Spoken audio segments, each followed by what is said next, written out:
All right, so I should be live. Um, Let me know if you cannot hear me. I turned the game down pretty low, so if you can't hear the game, also let me know and I will turn that up. Hello. If you're just joining me for the first time, my name is Nikki, and I am co-creator here at TTRPG, and I am playing I Love You, Colonel Sanders, because we hit a sub goal, and our sub goal was for 25 subs, and we got there. So now I'm playing this game I've never played before, because I thought it would be funny. So, here we go.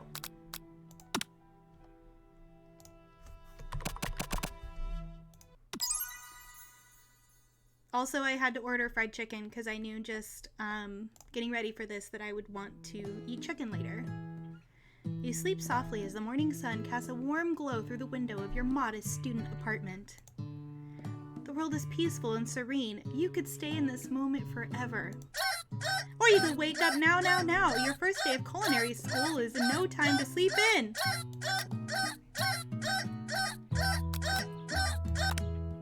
Lying in bed, you stare at the ceiling, thinking about everything that awaits you in the prestigious University of Cooking School Academy for Learning.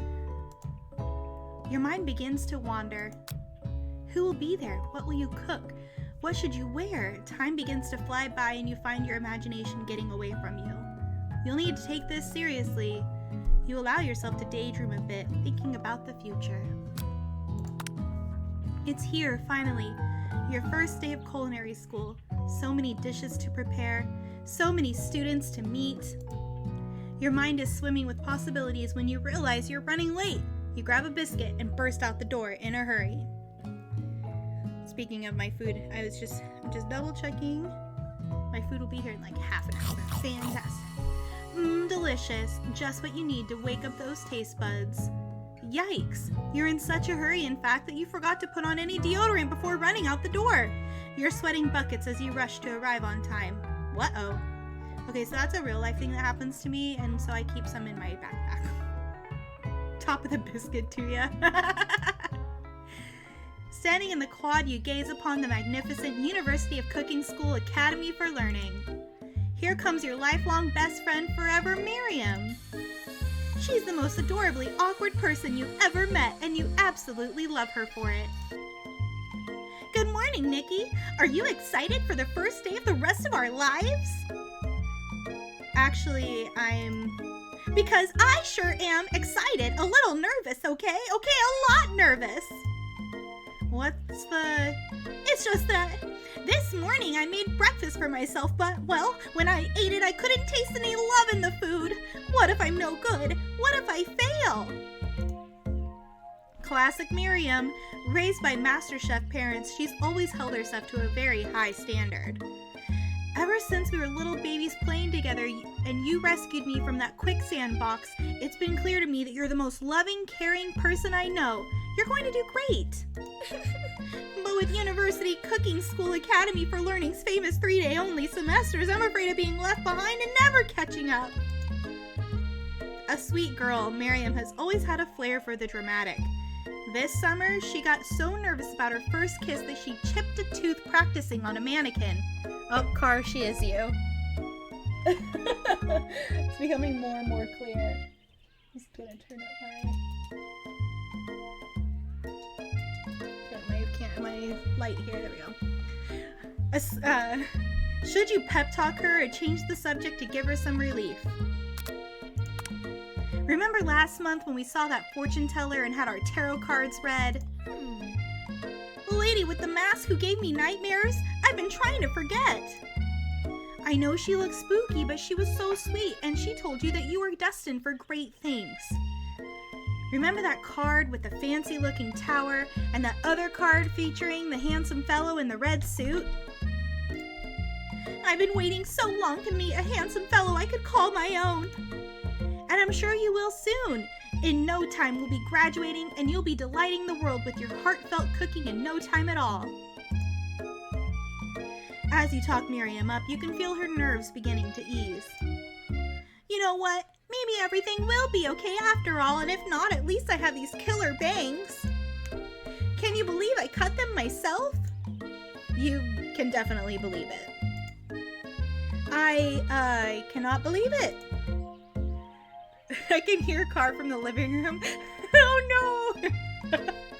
Before you can get another word out, you're rudely interrupted when someone smacks your books and custom engraved measuring spoons out of your hands and onto the ground.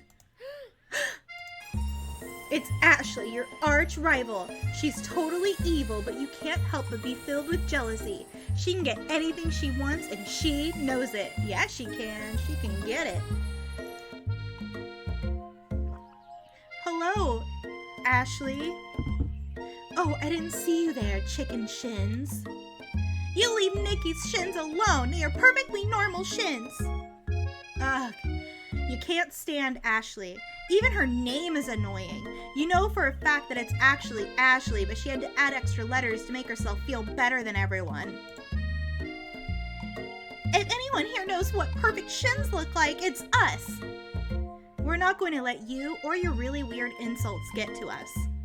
Across the quad, you see Ashley's best friend, Van the Man, has stopped to look at his own reflection in the mirror. His pants are so tight you can see him casually working out his glutes while he styles his hair.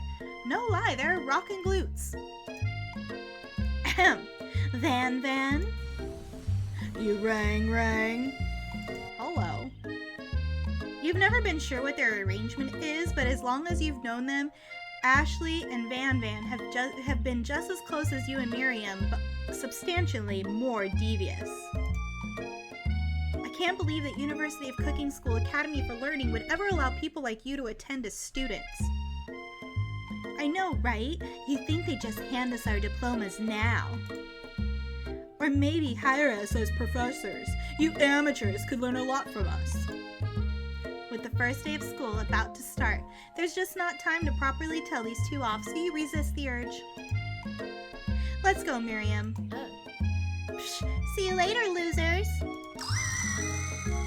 As you approach the door, you see a goofy-looking kid pushing hard against the window directly next to it. Oh, oopsie. I think it's broken.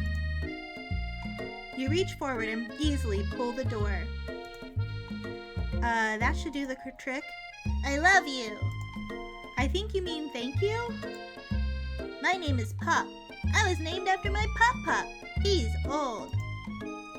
Could someone like this also be a student at the school? He must be one heck of a chef. Also, his name tag clearly says Bob, but I guess he's reading it upside down. Hi, Pop. I'm Nikki. So, are you going to make me hold this door all day? Nope. And with that, the young man walks into the building ahead of you. Aww. Is it just me, or is he kind of cute? I think it's just you. You both shrug your shoulders before following him into the building. You stand at the edge of the room, unsure where to sit. Other students wander in and keep themselves busy chit-chatting. A scruffy-looking pooch takes his place at a podium at the front of the class. Adorable! Now, quiet down, everyone. Who is this unreasonably cute pup, and why is he in our culinary class? You must be Sprinkles, head instructor and CEO of UCS-AL. Please, call me Professor Dog. I may be cute and a little fluffy, but I still demand respect. Woof! What? A cute dog is our professor? This is the best school ever! I guess only a dog's nose is capable of picking up all the nuances of fine dining. Out of nowhere, wind begins to rush around you as a swirl of cherry blossom petals fill the air inside the classroom. I'm chilly. Someone close the door. And then he walks in. Hubba. I don't know. Do this thingy. You're immediately swept up in the aura of this new student and his remarkable goatee. Who knew anyone could be so handsome? Time stands still. It's him! If it isn't my favorite student, Harland. Oh, I forgot his name was Harland. Okay, so we have Nanders was the one I came up with for our ship name. So, like, what about Harland and Nikki together? What would we call that ship name? Harky? Narland? I like Harky. Colonel Sanders interrupts Sprinkles. Sorry, Professor Dog, before he can finish his sentence. Please call me Colonel. Colonel Sanders. A hushed murmur rolls through the classroom as Colonel Sanders walks down the aisle of desks. Suddenly, the room is sweltering. Sweat begins to bead across your brow. You feel like everyone is looking at you and you're not entirely wrong. And this over here must be sweaty. Sweats a lot. Maybe we should open that window back up before faucet pits melts into a puddle and evaporates entirely. Hold on a second. Nobody talks to my friend like that. You two both know my name. We were in the same kindergarten class. And what is with all your really weird insults? Besides, when Nikki sweats, it's not gross, it's beautiful. Look at that shimmer. You turn to find Colonel Sanders standing right in front of you. Colonel Sanders, beautiful angel that he is, stands before you, smiling gently, his hand outstretched. Boy, howdy, this classroom gets hotter than a Kentucky fryer. Please use my handkerchief. You freeze up. Colonel Sanders is talking to you. Wait, Colonel Sanders is talking to you about how sweaty you look? You're completely mortified. This can't be your first interaction. What if he never forgets this moment? How will you respond?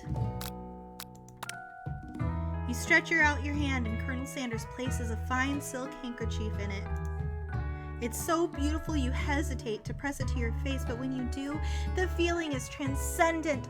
It has his natural scent on it. It smells of the most delicious chicken you've ever smelled. I'm hungry. Professor Dog steps in to settle the class down and set some ground rules.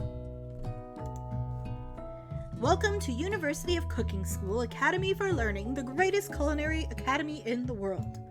The birthplace of culinary legends past, present, and future. Many challenges await you. There will be tears. There will be blood. There might even be really adorable tiny food. And when all is said and done, there will be a battle, and you will lift your sporks and compete in the broom cooking arena.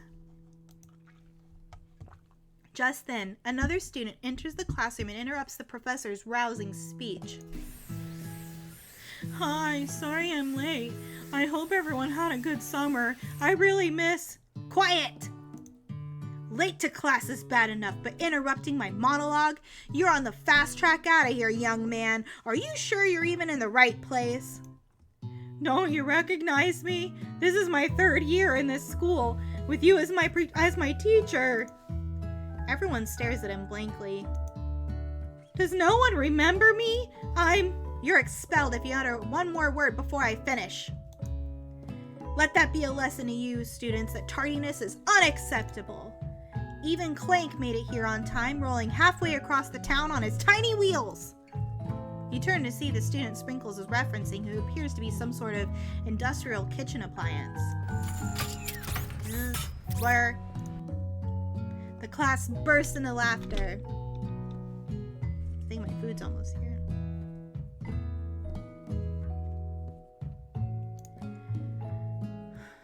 Oh, Clank, you rascal. Sprinkles walks into the classroom as everyone stands in silent obedience. When he gets to you, he lifts his nose into the air and takes a deep sniff. Your diet is lacking.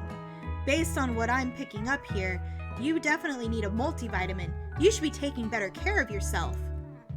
You've never had a talking dog as a teacher before, but Sprinkles' reputation for being smart but tough is well known. You decide to try and butter him up by giving him a treat from your pocket, but what kind? Okay, so it's a KFC game, so I feel like it's gonna be chicken snack. Going for chicken snack. You reach beneath your apron and return with a chicken snack in your hand. Sprinkles' eyes go wide as he locks onto it. His favorite! Well, well, well, I think there might be some competition for new star student. The furry professor immediately devours the snack, leaving your hands slick with a coating of warm doggy drool. Blech.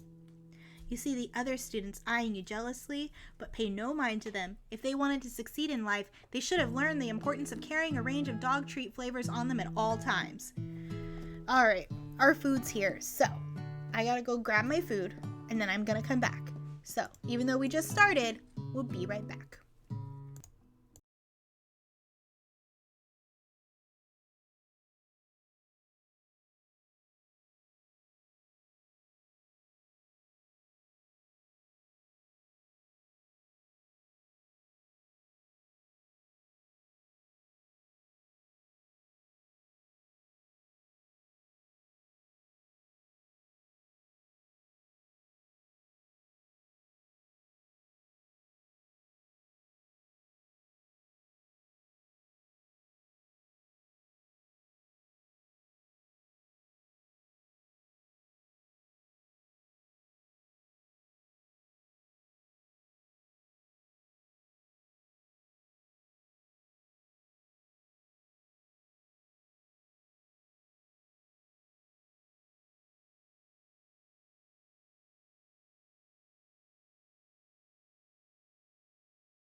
All right, so back.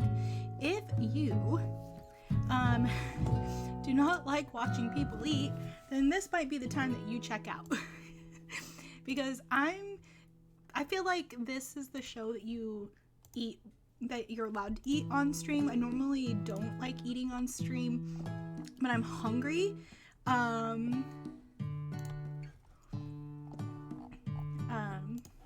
So yeah, I'm having Korean fried chicken because I knew I would want fried chicken, but I did not want to eat KFC, which feels hypocritical, but I'm not actually trying to date the Colonel, so I kind of don't care. All right. Can you do something about the dog?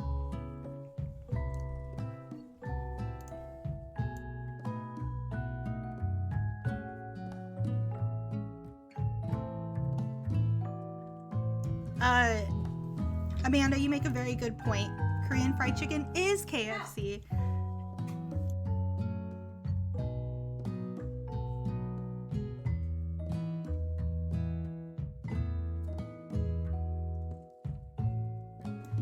Sorry, we're getting the dog out of my office. Okay. Settle down, young chefs. Take your seat and prepare to have your minds open to the amazing possibilities of culinary creation. As everyone rushes to claim their favorite seats, you're left standing at the front of the room. Only 2 options remain. Hey, Nikki, there's still a seat here. It seems that no one has claimed the seat next to me if you're interested. 2 good options, but what do you choose? I mean, it's a dating sim, so I feel like I'm supposed to sit by the Colonel, but I'm also currently not wearing deodorant in this game, and I kind of want to play hard to get, so I think I'm gonna go with best friend. You move to take your seat by Miriam.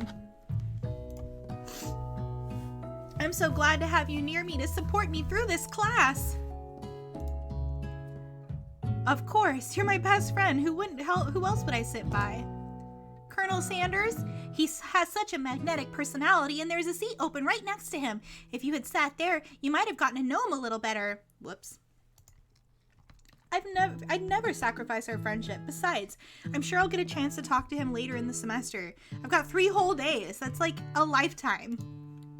How long do humans live in this game?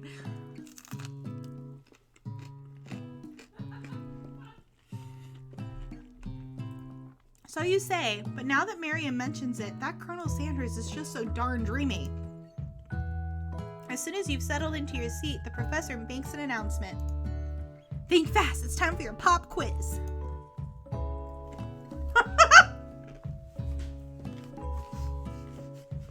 Yay, a quiz about me.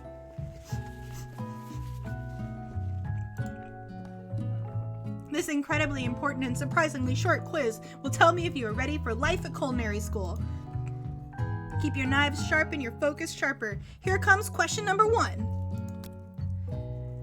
If a train A is traveling to point B and train B is traveling to point A, how important is it to wash your hands before cooking? Man, depends. Extremely. Looking at you, Pop. Doesn't matter at all.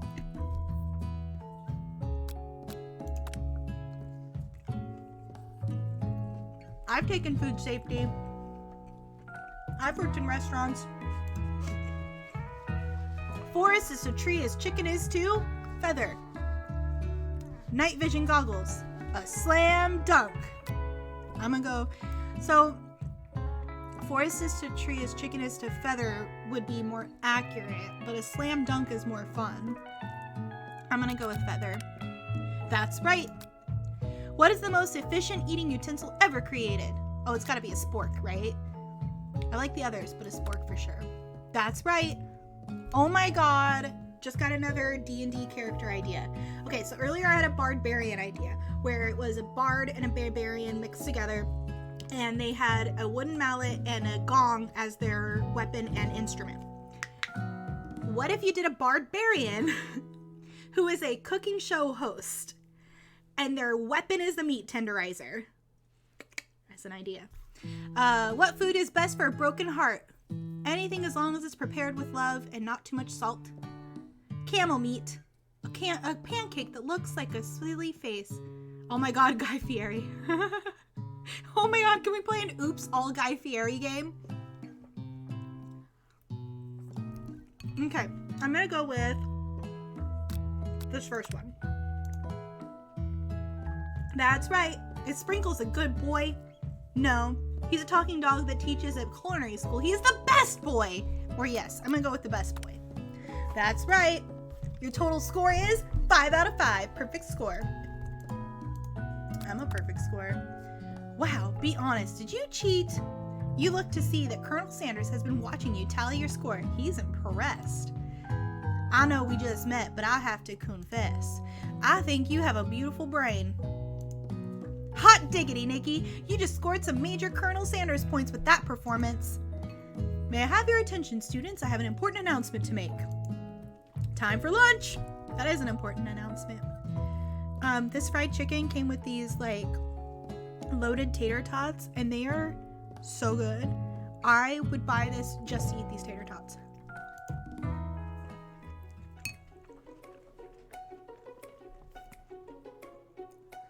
Wow, the cafeteria is as nice as any restaurant you've ever eaten at. It makes sense that a school dedicated to cooking would also be serious about eating. I'm pretty serious about eating. A delicious fragrance wafts through the room and tickles the end of your nose. Your mouth waters. Do you smell that? That must be our lunch. It smells crazy good. Everyone, can I have your attention? Is it about lunch? No, I just wanted to apologize for my tardiness. You see, Howdy, folks. I'd like to make an announcement. Hey, It's about lunch.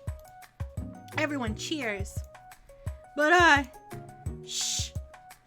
Lunch. She said, shh. In honor of the new semester, I have prepared something special to share with everyone for lunch. That must be the smell I smelled. Indeed, that smell. You hold your breath waiting to see what food this mysterious student has created. You've heard that he's very talented. But were the rumors true?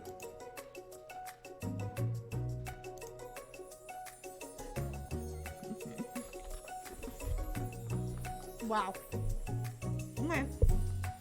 Okay, does anyone know why the bucket? Like, why was he like, yes, I'm gonna put fried chicken into a bucket? So, Car, I need you to Google why the bucket. Colonel Sanders lifts a large bucket above his head. Its contents glimmer in the light. It's because they're greasy. Piled higher, huge pieces of chicken breaded and fried to a crispy golden finish. The aroma envelops you and you begin to feel warm and safe. Colonel Sanders has filled a bucket with chicken? What a novel concept. Okay, I love that I had that thought of like, why would he do a bucket? And then it's like an in-game question as well.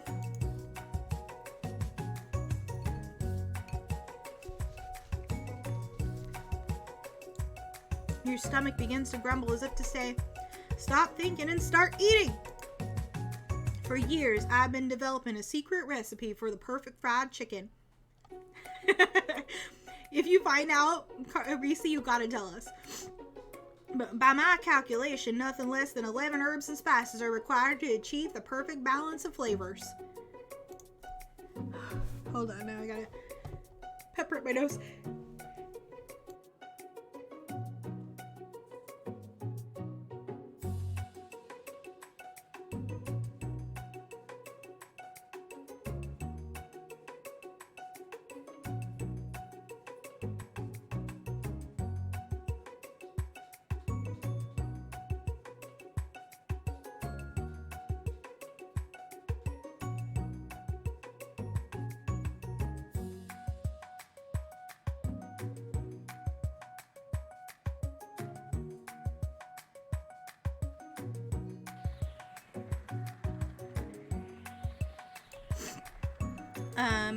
Thank you for telling me I was muted. I'm just drafting a last will and testament in case one of those ingredients is Poison. Got him. He looks around nervously to see if anyone else is laughing at his sick burn.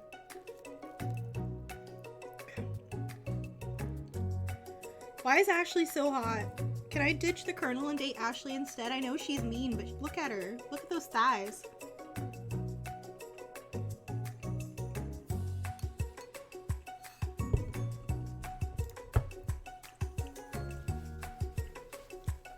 You wait to see what zinger Ashley is prepared to follow up, but she suddenly takes a different approach.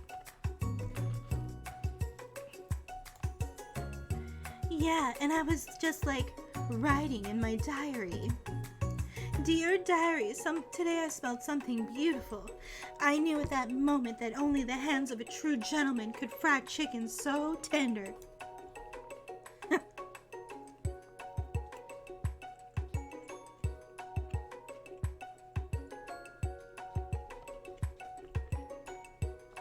She knows what's up. You see her body language change from bitter and evil to sweet and innocent as she slides closer to Colonel Sanders. She realizes that he is destined for greatness and fame with cooking skills like this. She wants them all to herself. Oh, please. I'm so glad I bought chicken because I was very hungry and this chicken is very good.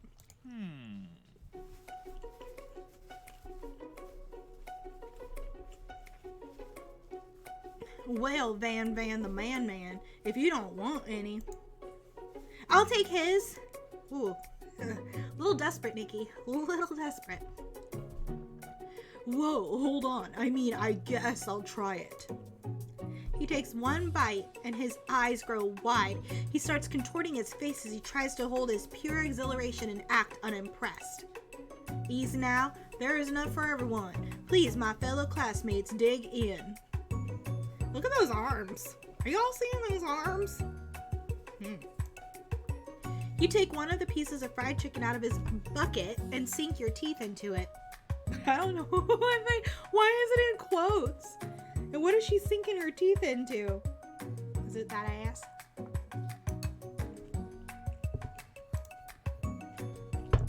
It's amazing. Oh my god, no.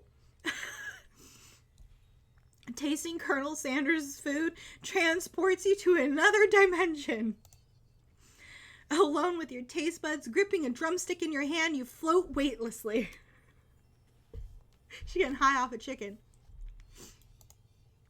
Focus your mind and meditate on this moment. Try and identify every flavor.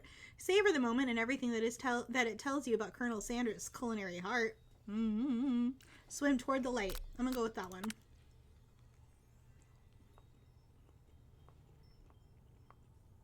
The shadow chicken realm.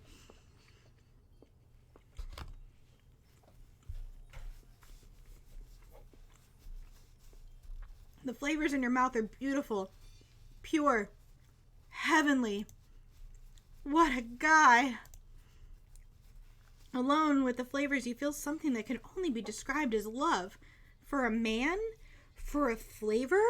Are they the same? After tasting his food, you try to get some one-on-one time with Colonel Sanders. Colonel Sanders smiles so softly as you approach. He stops what he is doing and allows you to break the silence. Colonel, I wondered if I could talk to you for a second. Anything for a fellow chef. What exactly was on that chicken? Oh, now he's the one sweating. He can't tell me his secret recipe. Ha ha, how bold to come out and ask.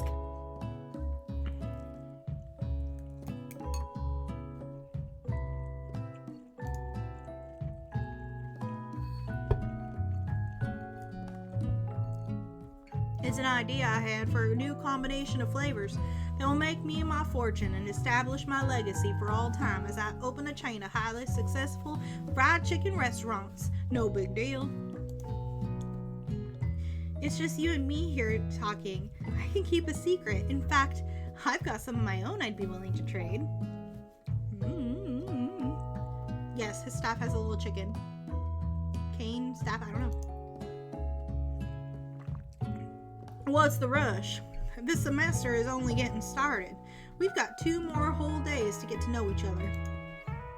He's clearly not going to give it up that easily, but it doesn't hurt to be persistent.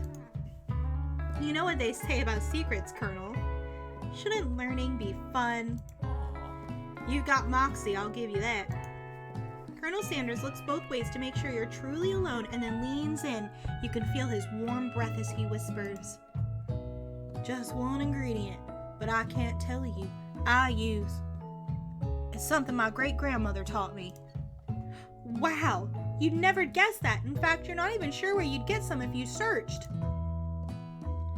While you're wrapped up in that huge revelation, you notice that Colonel Sanders has disappeared. While everyone else is still in the cafeteria, you decide to look for him. You find Colonel Sanders outside, standing in the quad. He salts his fucking food.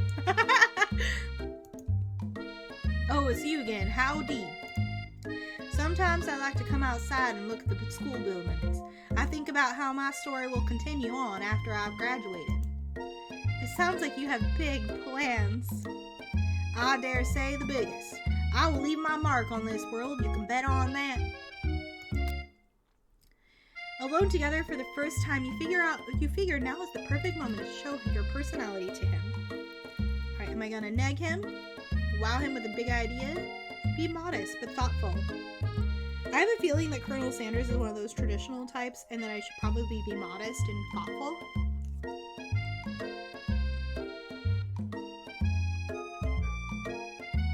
I don't know. What do you think, chat? Should I give him a big idea or be modest and thoughtful?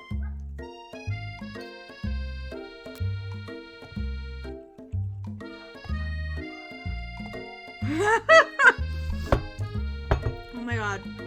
Peg it? I don't think I'm gonna be pegging him. It's not an option. I mean, I could, but it's not an option. You know about that, I was thinking about your secret recipe.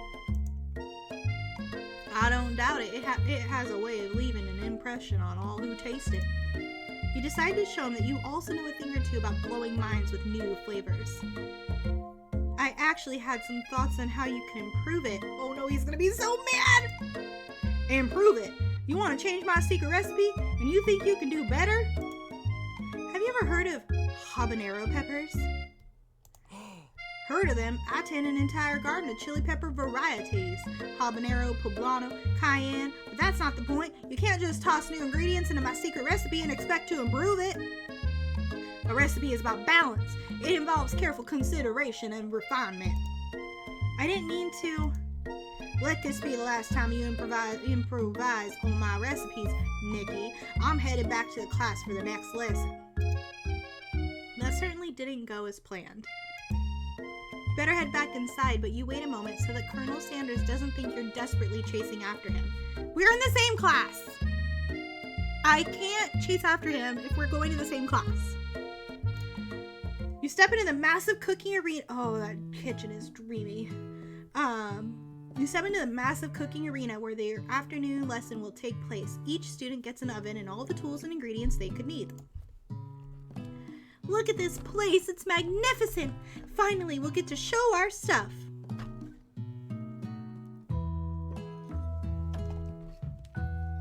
Sorry, I'm trying to decide what piece of chicken I want to eat next.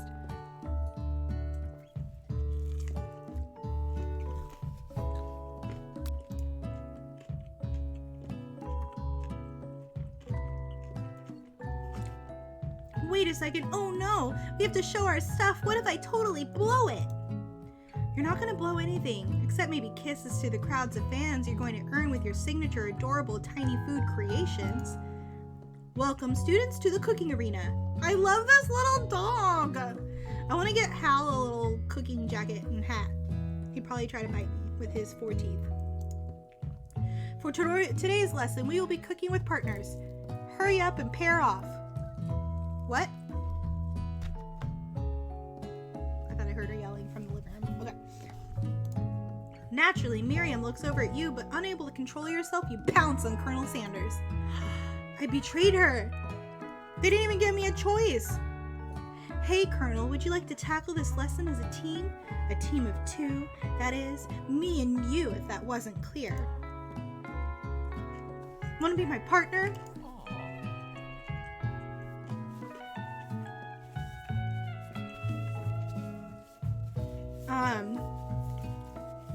Okay, so he doesn't hate me permanently. Sure, Nikki, I'll prepare our station. Without you as a partner, Miriam is left standing all alone. Two different students quickly take notice. Hello, new partner. Beep boop bzzz. Oh my, two potential partners. I'm so sorry, gentlemen, but I don't know how to choose. It looks like you'll have to pick for her.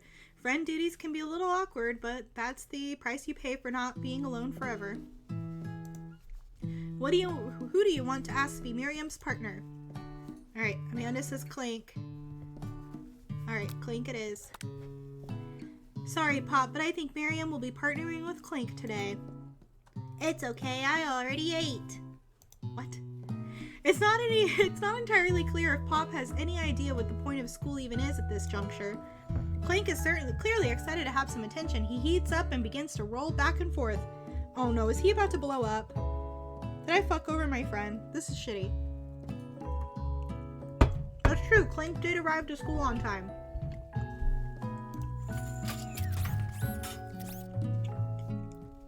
Warp, warp, warp. Hold on there, fella. We don't even know the assignment yet. Technically, Clank might not even have a face, but there's something charming and earnest about him. Bzz. Tissue? I hardly know you, ha! Clank judders and a panel shakes loose. You get the impression that this is a sign of affection.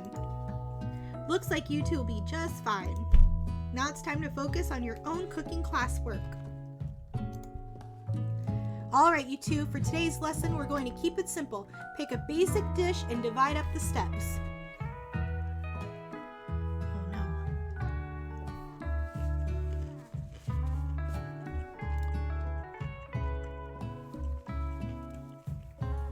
No chef is an island. It takes 2 flints to make a fire.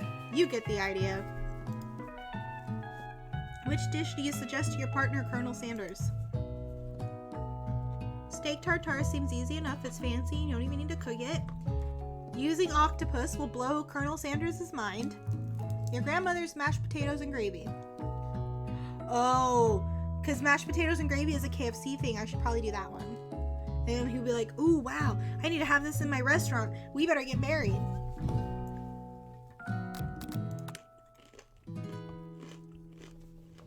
Oh, I got the heart reaction.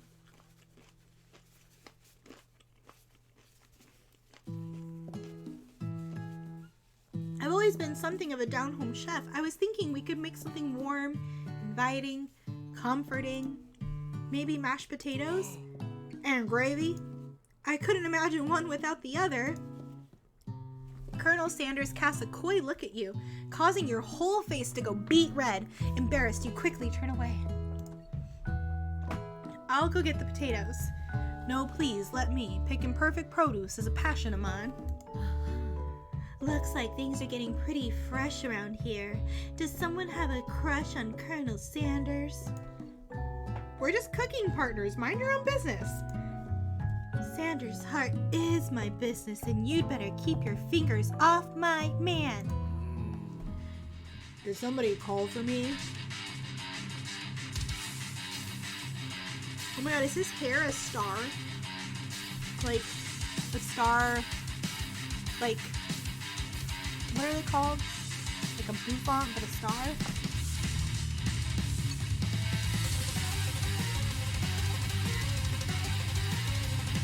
And why does his legs look like that? Ugh, no, geez, Van. While I'm over here crushing Nikki's dreams, you're supposed to be taking care of our classwork. That was the deal, remember? Pompadour, that was the word I was looking for. Star-shaped pompadour. Colonel Sanders returns, arms full of peeled potatoes, and tosses them into boiling water and turns the petition to you and your old friends. Oh, howdy there, Ashley, Van. Are we working in a quartet instead of a duet now?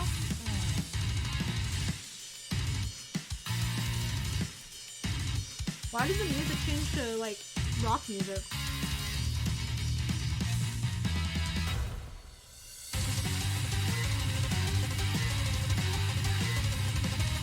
Actually, no.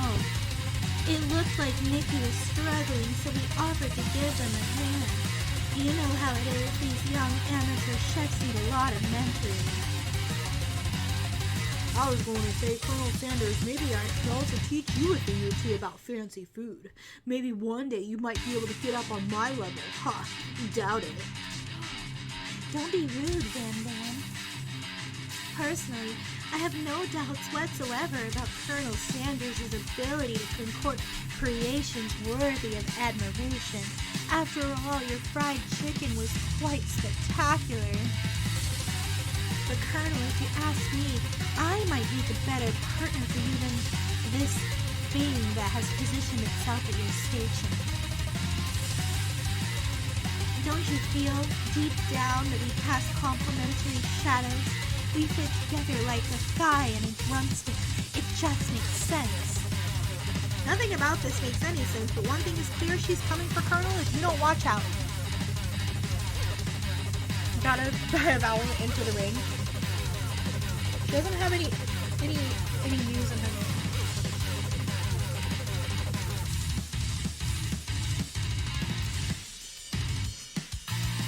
Ashley's really going at you hard. You need to ask for some backup here before things get ugly.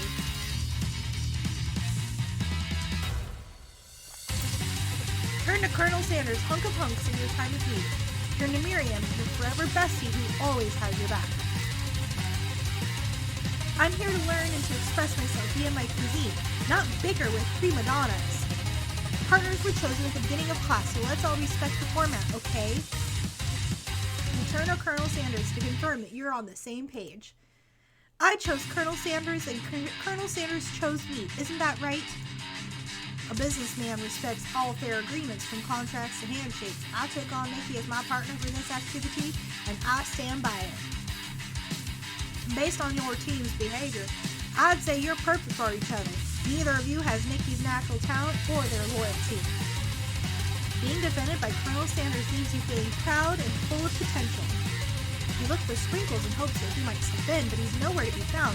Darn those cute corgis and their short but sturdy stature. You look down at your station and realize that, in the tension of the moment, your hands have been clicking on autopilot. Distracted by the drama, you've already crushed the boiled potatoes into a perfectly creamy mashed texture with plenty of butter and cream for flavor. It's as if your natural passion guided you through the steps you know so well while your attention was elsewhere. I know just what to do. Colonel Sanders extends his hand. He's holding a beautiful white porcelain gravy boat out of which pours a smooth brown gravy smothering your nearly finished potato dish. Gravy flows down the mound of mashed potatoes. The results look spectacular. Granny would be very proud. Colonel Sanders holds a spork out to you. You reach out and grab hold of it, but he doesn't immediately let go. The two of you stand holding the same spork for that small moment. All of the madness and pressure in the crazy world stops. Your eyes lock. The moment is electric. Time stands still. If you love something, set it free. Together, you dig the utensil into the mashed potatoes and lift a heaping sporkful up. When you see Ashley with her sinister look, you know she's plotting against you to be with Colonel Sanders. And then, filled with rage and without thinking, you fling the sporkful of mashed potatoes right into Ashley's stupid, beautiful face. Van, do something! Do something! Scooping up a fingerful, Van tastes the dripping mashed potatoes and gravy and realizes that it's delicious! Horrified by this revelation, he slinks away. Will he ever be able to cook something with so much love and integrity? Hold on right there, Nikki. We do not waste food in the broom cooking arena. Colonel Sanders, I expect better from you. If you throw one more spoonful, you both better be prepared to eat it from wherever it lands.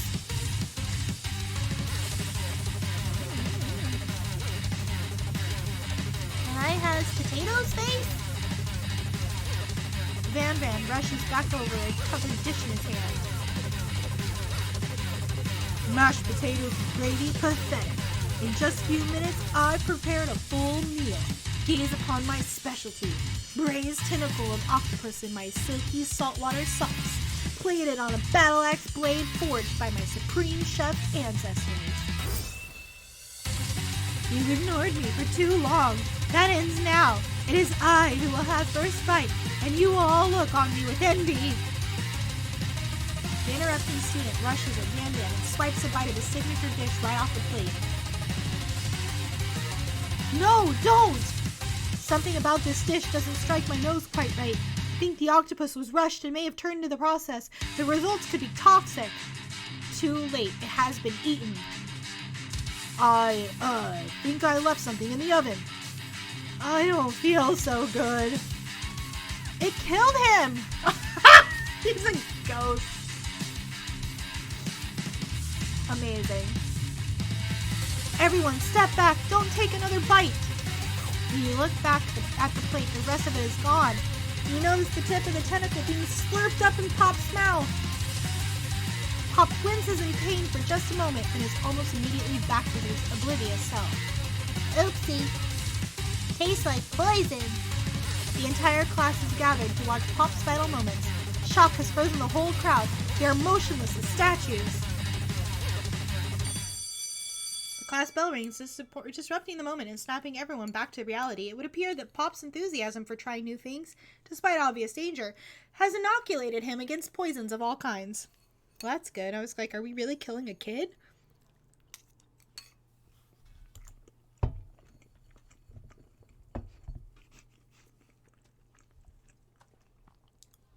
I'm not sure the professors here make enough money.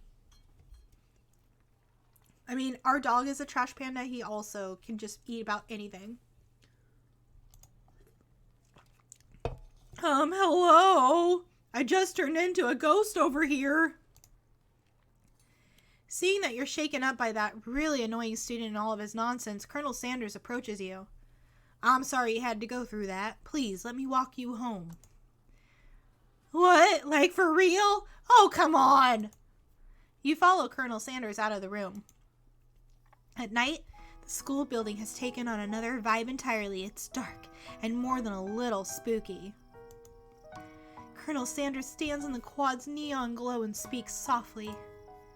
Those mashed potatoes you made in class today? Before you go on, I want you to know, they're not a great representation of my skills. I didn't even realize I was making them. They were amazing. Tasting them, it reminded me why I became so passionate about food to begin with. Colonel Sanders is getting choked up. Cooking is obviously important to him in a way that you find inspiring. Now might be the perfect time to tell him you're developing feelings for him. Colonel Sanders? Yes, Nikki. There's something I need to tell you. Hold it right there. There's something I need to tell you first. Oh, geez.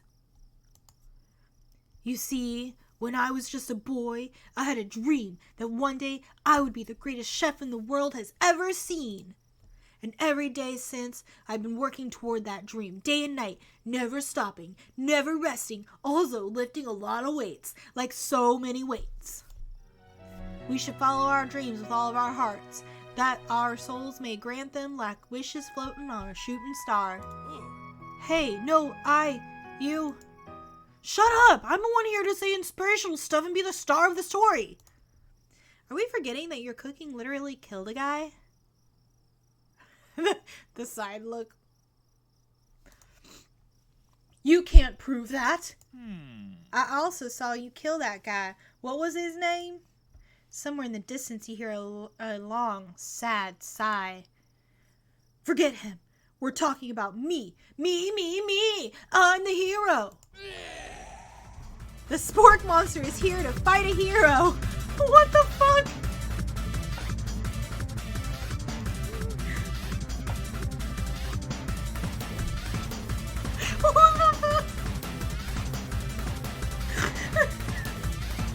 What is happening?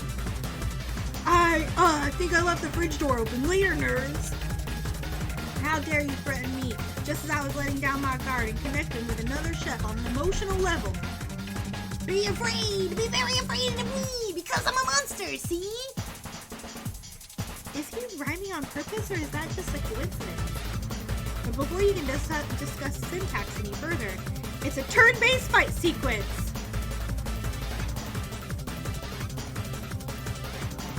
What will you do?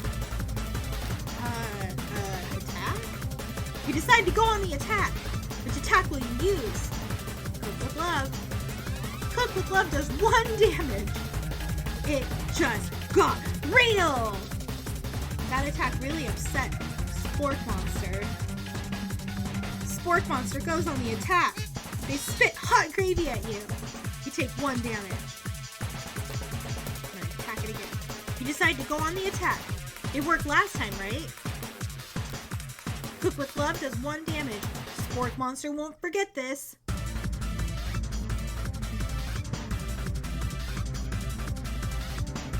Spork Monster is really feeling threatened by your attack.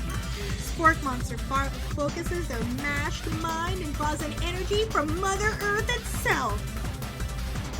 They grow larger and more intimidating. How will you respond?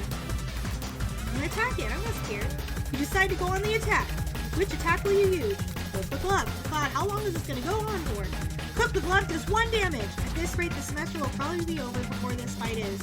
Spork Monster is no quitter, buffed up and ready to rumble. They go on the attack once again. Spork Monsters use Intensile. Utilitensile. You take 2 damage from the attack. If you take much more damage, you're not going to survive the battle. I don't know what is happening. Also, hi Celeste. Alright, I'm gonna try defending and see what happens. You decide to defend. Which defense will you use? Trepidation. You curl into a ball. The fuck is happening? I'm not cut out for this! Feeling vulnerable, Spork Monster prepares for ultimate attack, Rounded Edge. Vile villain, your reign of terror stops here. Colonel Sanders summons the energy of 1,000 chickens.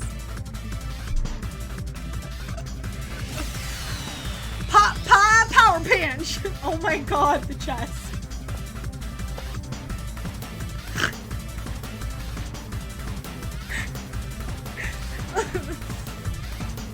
What?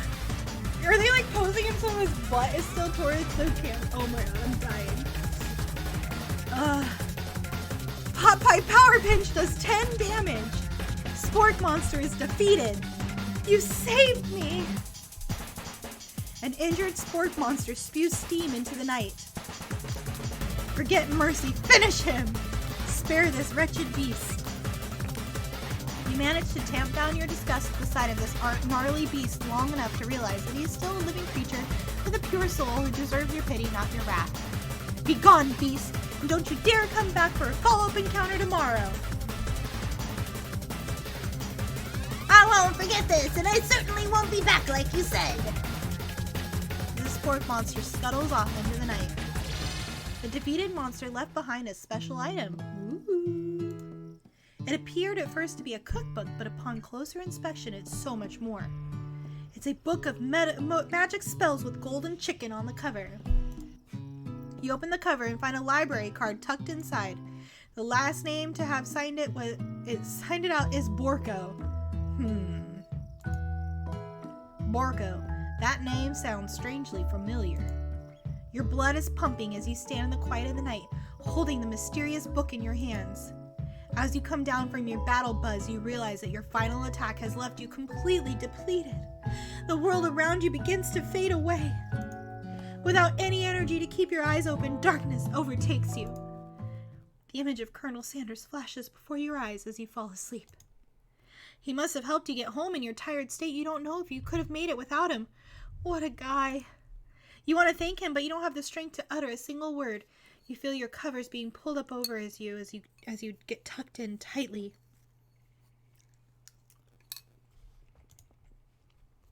Good night, my colonel. Oh my god, you're right. The not BTS on the wall. Also, what's the chicken? The chicken's funny. Also, I love the air conditioner up at the top right. And then if you notice the little like jewelry box is the KFC colors. And so are the shoes. In your dream, you're together with Colonel Sanders. For some reason, Sprinkles is also there instructing your love. Dreams are weird. Oh, the chicken is doing the Naruto run.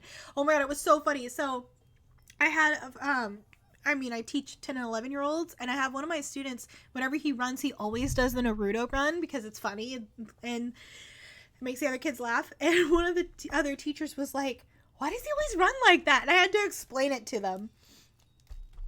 The jewelry box. Hilarious, Car. All right.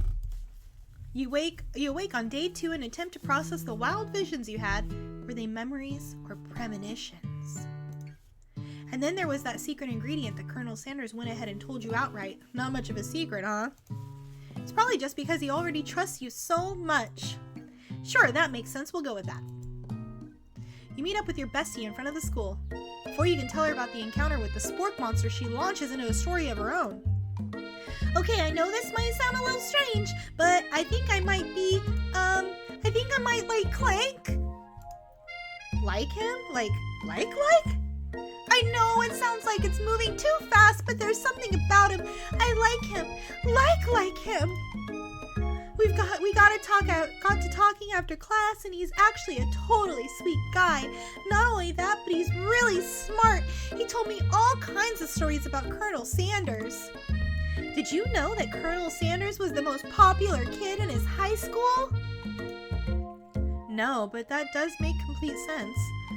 Yeah, but he was so popular that he was voted prom king at a school he didn't even go to, and was also the convertible that he himself rode in the front of the homecoming parade. I'm thinking maybe something got lost in pressure cooker language translation there. Either way, maybe it'd be best if you took it slow with this new boy, like I am with Colonel Sanders. You and Colonel Sanders, the coolest guy in school, the most famous student to ever attend University of Cooking School Academy for Learning? You're a thing now? We definitely connected yesterday. Aha, sure you did. You're great. Why wouldn't he be into you, I guess? Laughing at the implication that you and Colonel Sanders might be a thing is definitely not cool. You are great. You have an idea about how to prove that your love is real. Well, if he's not into me, why did he tell me one of his secret ingredients? Your bestie's eyes light up. A secret ingredient. Yeah, I just said that as secret ingredient. Is there a dramatic echo in here? Miriam checks to make sure you're alone before continuing.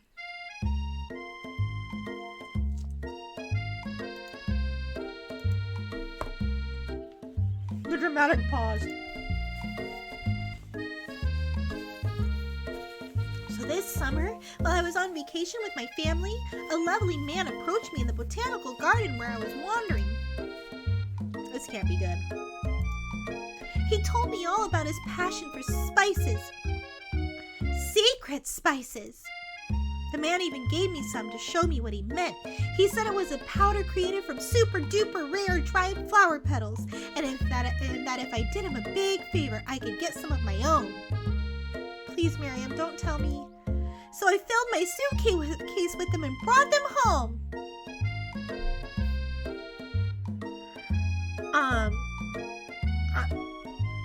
Is she a drug mule? Is she a drug mule? Is it saffron? Because saffron's really expensive and it comes from little flowers. We're about to find out. He was so nice, he even met me at the gate when I arrived. Later, when I cooked with them, a very strange feeling came over me, and the flavor was unlike anything I'd ever tasted. I think you're being very liberal with the meaning of spices here. Whatever.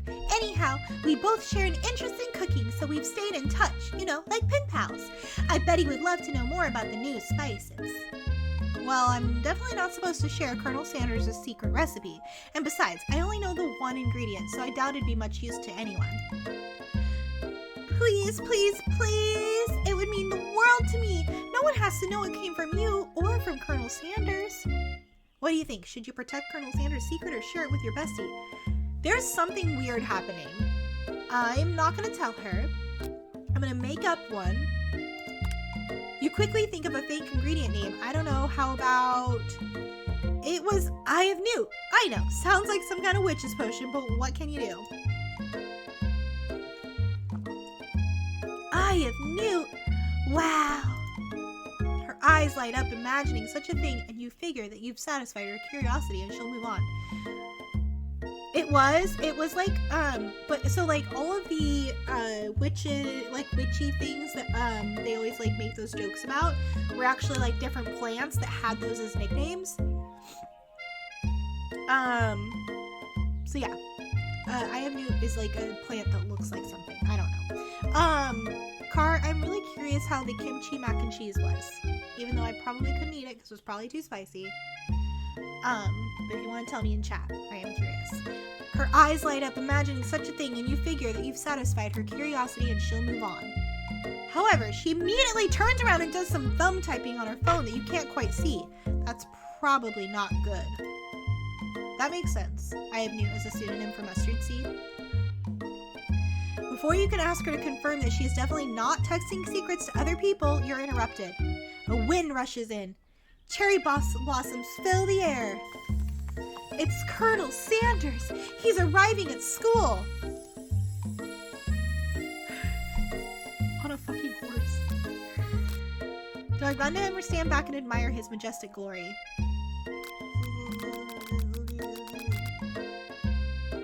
Like earlier I was like, I don't want to seem desperate, and so I didn't sit next to him, but like now, like if I just stare at him, is he gonna think I'm weird, or should I go say hi?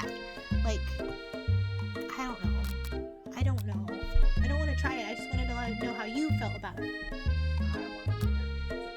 Okay, then leave me a bite. Okay. You decide that the best way to show Miriam how serious you and Colonel Sanders are would be to run to him. Surely he'll sweep you up on the back of a stallion and you'll ride away together. That'll show her good.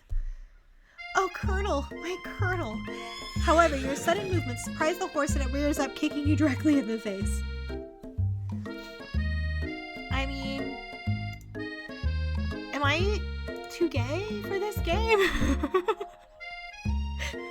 Am I used to how forward you have to be to date women? The force of the blow completely knocks you out cold. In the darkness, you see a vision. Ooh, Nikki, I'm here to deliver you a message. Not this guy. It is important that you remember this exactly as I say it. All right, somebody write this down. If you forget, the world could end, so you know it's serious. I've been trapped in a realm beyond, but a great prophecy relies on my return. Only you can save me. All you need to do is repeat my name 3 times. And that name is... But before he can continue, you suddenly awake. Aw, jeez. You awake to find Colonel Sanders tending to you. He roused you back to life with a satchel of secret spices, or is that just his natural seasoned musk?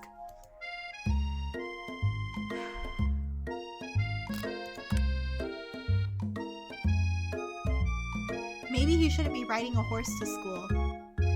And maybe you shouldn't be running up to animals you don't know. It's hard to say who was in the wrong here. Thank you, Amanda. That's very sweet. But one thing is for sure, that Colonel Sanders is pretty dreamy. I mean, he's like a silver fox. He's pretty hot. And the arms, the rolled up sleeves. He can get it. That horse has beautiful shoes. I could really feel how smooth and sturdy they were when they were pressing onto my face. That's nice to hear. No one truly appreciates good craftsmanship anymore. I sure like getting kicked in the face. I sure appreciate that about you, Nikki. And with that, the Colonel Sanders disappears into the school, leaving you and Miriam to follow. When you enter the classroom, you see your 2 rivals, Ashley and Van, are doing something bad. By the way they're hiding, you know it must be really bad. Like counterfeiting recipes bad, experimented with restricted ingredients bad, summoning a demon bad? You try and get a peek over Van Van's hulking shoulder, but he sees you coming. Whoa there, little one. I'm not sure you're ready to handle this. Why don't you make like a bee and mind your own wax, honey? Tell him to stop acting immature, act like you're not interested in them, but really try and get a closer look. You sit near the rivals, but leave your back turned to them. You even hear Van Van muttering something that sounds a bit like a magic spell. However, he notices you eavesdropping. You try and cover your tracks and improvise an excuse.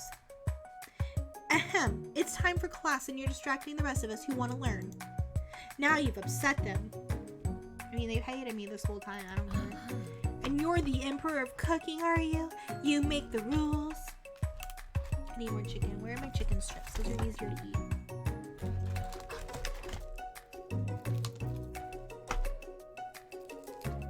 I mean, I don't make the rules, but I'm pretty sure you're not supposed to summon demons in cooking class. Like I'm like this, sure?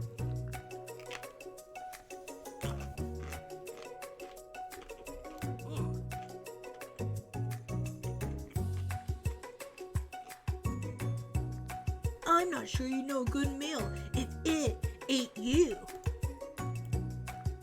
Being the best chef in the world takes much more than culinary skills. It takes creativity. It takes panache. Almost read that as pancake.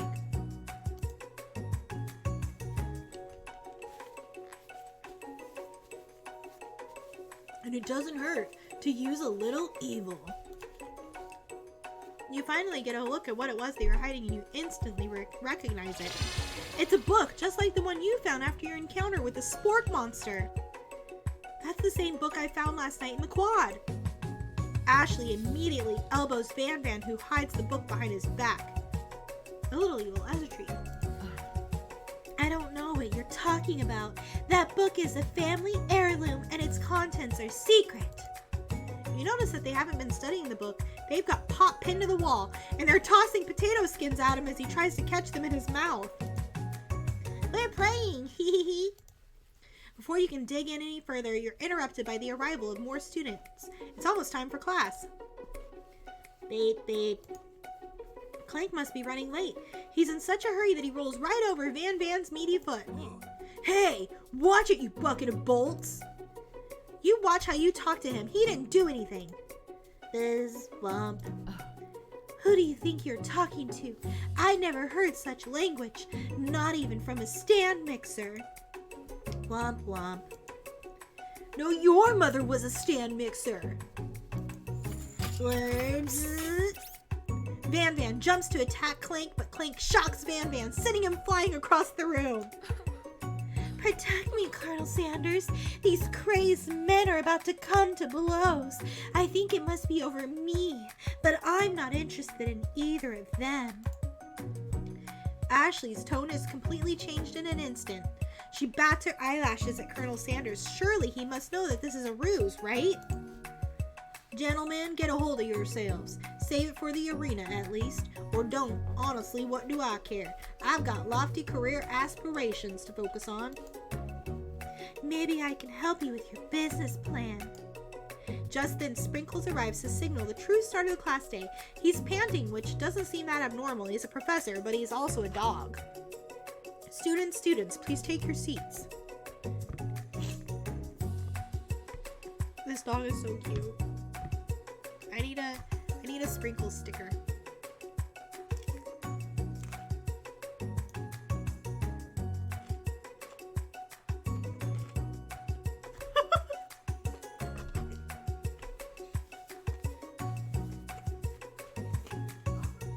I apologize for my late arrival. I spent the morning chasing a car all around town and my tiny legs are very, very tired. But I'm here now and I hope you're ready to learn. Rub his furry dog belly, he loves it. Sprinkles stops in his tracks and sniffs the air around you. Something has him in a trance. It's the scent left on you from Colonel Sanders. Sprinkles jumps on you and licks your face. So cute. He's so cute. Down, boy, down. Off hopping. Of course, the Colonel Sanders speaks German. That command shouted by Colonel Sanders has snapped Sprinkles out of his trance. I wonder what's up with that. Sorry, I got a little carried away. After he catches his breath, Sprinkles regains control of the classroom. Without further ado, we'll review the global history of my favorite fowl, the chicken. You want to pay attention to the lesson, truly you do. Okay, can somebody look up who's the portrait of this man? Like, who is this man in this portrait? And why is he in this classroom? Like, is he the colonel's, like, teaching, like, culinary school instructor?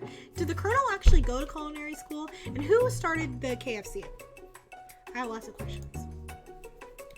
Which is why in 1776, at the signing of the Declaration of Independence, it was a chicken who first signed their name. But you can't help but daydream about Colonel Sanders, and you miss most of the important parts. When you come to, Sprinkles is holding a tray of food in front of you. Well, Nikki? Naturally, this appears to you to be a sample platter. Which item do you want to sample? A glass of water, a shimmering pepper, or a dog biscuit? Y'all, I'm scared. I don't know what to try. Because, like, so I'm afraid if I eat the pepper, it's going to be too spicy. I am afraid that if I go for the dog biscuit, obviously, I'm not going to eat a dog biscuit. But, like, what if the water is worse? I don't even know.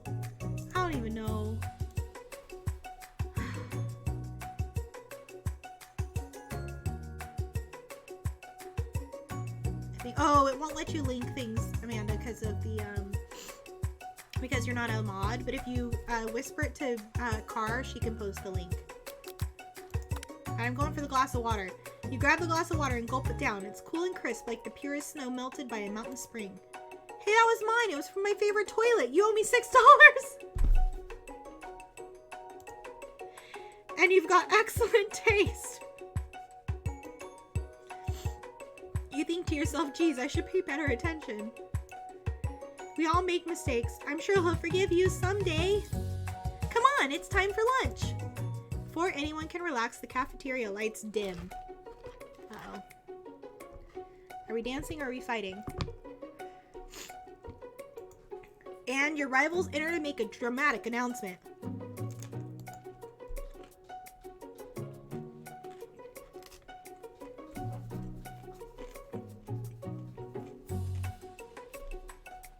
Today's lunch will be prepared via timed competitive cook-off. The level of theatrics with these two is off the charts. Demand that they stop wasting everyone's time. Step up and tell them you're on. Yeah, I'm gonna do it. Bit of lunchtime competition, eh? Count me in. If I have to wipe the tables with you fools before I set my lunch down on it, so be it. I'm not the fool. You're the fool. Fool. Good one, Van Van. I like your gumption, Nikki. I'll be watching your performance. Of course he will. Of course he will be. Alright. I need to blow my nose because I ate something spicy earlier and now it's getting to me. So I will be right back.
Okay, I'm back.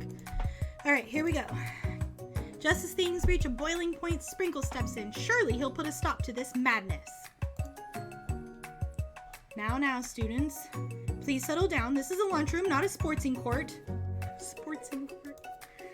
Finally, a little sense. You breathe a sigh of relief. At least not until we turn on the timer. Just then, a huge light blasts you in the face, flashing the words, "Timer ready." That's what I'm talking about. Ow! I stand corrected. The hard way builds solidly a foundation of confidence that cannot be swept away. And that's an original quote by me, in case anyone was wondering. I hope its message lifts you to victory. The dog is so cute. Also, like, if I cosplayed as her, you think people would know who I'm supposed to be? Like a diamond, I was formed under pressure, and now is my chance to shine. I will defeat you myself. You had his chicken and you made mashed potatoes and gravy on day 1, and you're feeling like you can really impress him again here. It's time to boil some water for the potatoes. Think fast. If the timer runs down, you'll be forced to pick randomly. What temperature does water boil at? I don't know. That's wrong. What were you thinking, Nikki? Get your head in the game. I panicked. It was 100 degrees Celsius, wasn't it? You're going to need to season this chicken before you cook it. You don't know Colonel Sanders' recipe exactly, but you have an idea. I'm scared. How many herbs and spices did he say you used? 11. That's right. You might not know all the ingredients yet, but at least you're headed in the right direction. Okay. I can do this, y'all. I can do this. Tail wagging intensifies. Now that you've got some basic steps going, it's time to elevate your craft. What state of mind offers the most flavor? Vigilance, trust, gratitude. Trust? Gratitude? Ah! I didn't push it! Shit. I'm begging you to get it together. Get it? I'm a dog. It's never the wrong time for some dog jokes. Next question. Your classmates are rooting for you, but Ashley is simply stronger and faster than you. You'd better pick up the pace if you want to survive. You were a child, your father told you to never forget where you came from. Every day you meditate on his advice and draw energy from that place. In a small town where big dreams are born. That's definitely it. That's right. If this is your shot, you're not going to miss it. Ahoo! You try to shut out the noise in the arena and focus on your cooking. What is the sound of success? Sizzling, bubbling, sizzling. That's wrong! Fuck! Don't make me get the spray bottle! Is this the end? Yup! Game over! Wait, no! Okay, I'm gonna try again. Oh wait, do I have to start from the beginning? No! Okay, phew. Alright. Let me get some chicken in me. I'm not gonna read the questions out loud this time, because that I think took me longer. Okay. And some chicken for fuel.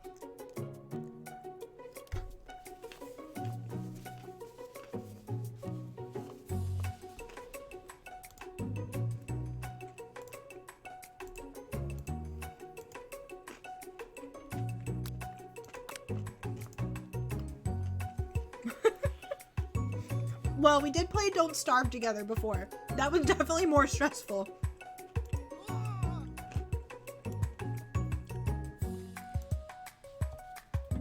Alright, Colonel's watching. Okay, so water boils at 100 degrees Celsius, correct? I feel like Car should know this. Okay, I can hear you even though you didn't type it in chat, so that's good. Alright, here we go. Here we go. Ow!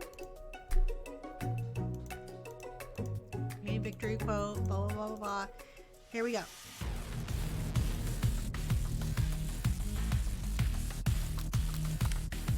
Okay. Winner gets to rub my furry belly. Let that enticing offer motivate you. That actually is very motivating. I would like to pet the belly. Okay, I knew that.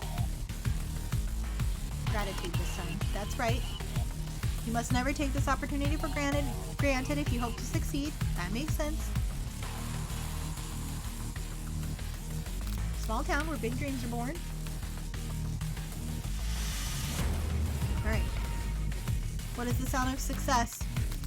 I don't know, bubbling or silence? Bubbling. Whew! Oh no, I picked silence. Okay, good. There you go.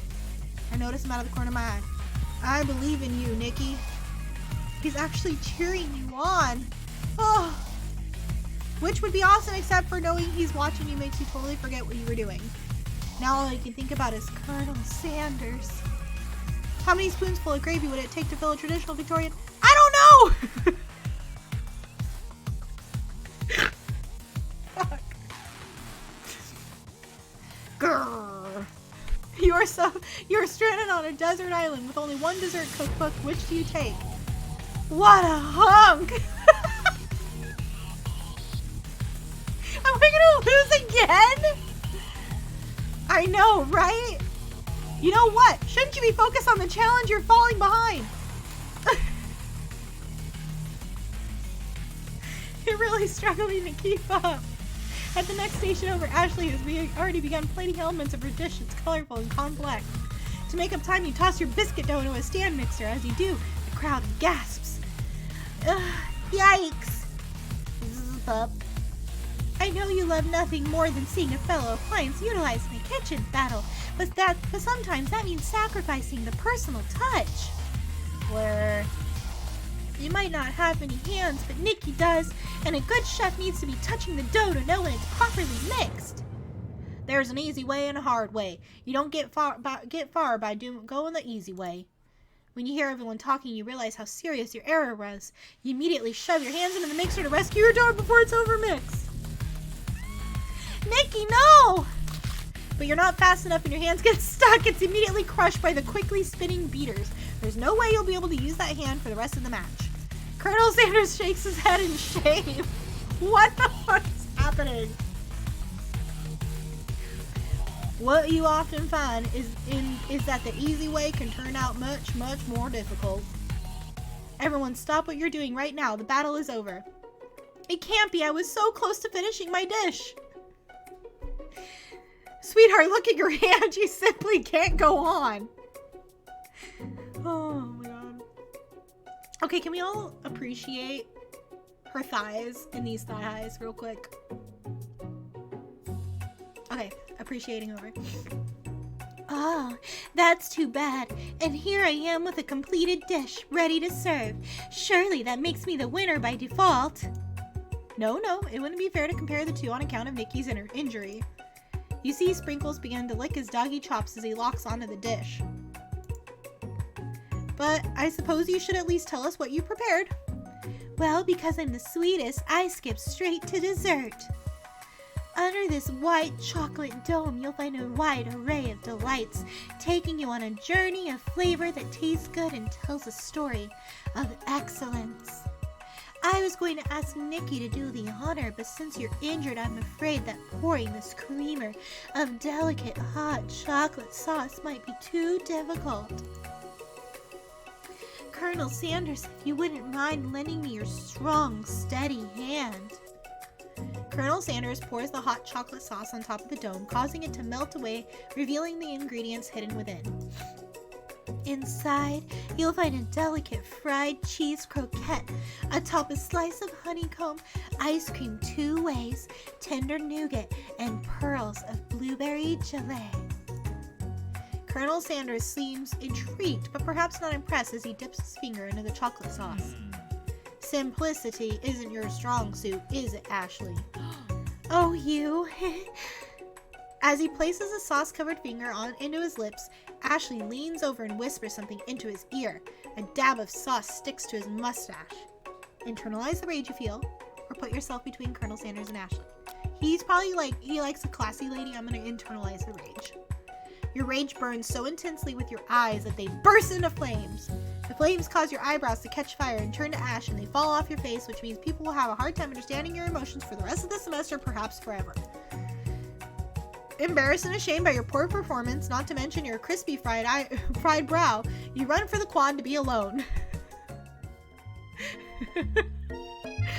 The beautiful weather feels like an insult.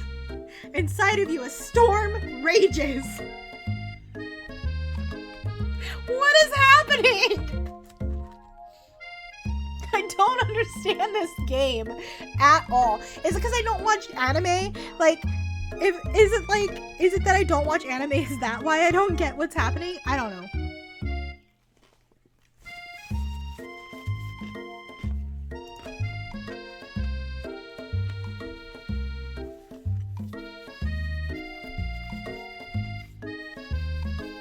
It's Colonel Sanders. He's probably here to tell you that he and Ashley are in love and have decided to get married. And he won't even ask you to cater his wedding because you're a terrible chef and an awful person. You try to hide from him, but he approaches you directly. I know you're hurting right now. Not just from the devastating loss, but from that run-in with the mixer and that small fire. We should get that checked out. I'm fine. Can't you just leave me alone? I'm a loser. I'm not fit to fill your fryer. I'll never be a master chef. Failure is a part of life, not just for you, but for all of us. Do you think I've never failed at anything before? That's exactly what I think. Well then, think again. I wasn't always the man you see before you. Enrolled in culinary school, incredibly handsome, successful, motivated. Well, handsome, sure, I was born that way. But I've walked other paths and arrived at dead ends. I was passionate about life, but I failed as an obstetrician. I was passionate about justice, but I failed as a lawyer. I was passionate about livestock, but I even failed as a mule handler. That one was especially humiliating. Mules can be so cruel. What the fuck? I lost my business partner to a gunfight. The music changed. I'm gonna turn this up so y'all can hear it. I lost my business partner to a gunfight. I didn't know. People see my delicate ribbon, tie, and my well-kept beard and assume that I've got it all together, which is true now, but it hasn't always been.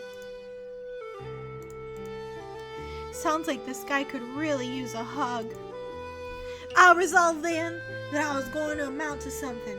No amount of hours, labor, or money could deter me from giving the best I had to give. As Colonel Sanders changes focus, you can see something ignite inside him, a burning passion. One has to remember that every failure can be a stepping stone to something better. My new dream is pure. It's honest. It's something that a humble man in a crisp white suit can be proud of. I will create a new chain of chicken restaurants that will bring joy to the entire world and make up for my past misdeeds. Yay! Just as your moment grows intimate, you're interrupted by a threatening, shadowy presence. Okay, is it the spork monster? Or is it gonna be Ashley? Battle scarred from the night before, you prepare for the worst. It's the spork monster. Borgo? It is. I know I said I wouldn't be back after the whole fight to the death thing. Maybe you don't really want to see me anymore, but I just wanted to say I was wrong to attack you and I apologize. I know what it's like having to always look over your shoulder. Monster problems, am I right? Aw, thanks, Borko. I'm glad there are no hard feelings. Getting jumped by a giant creature in the dark of night can really rile a person up. I also want to apologize for the way I switched right into attack mode.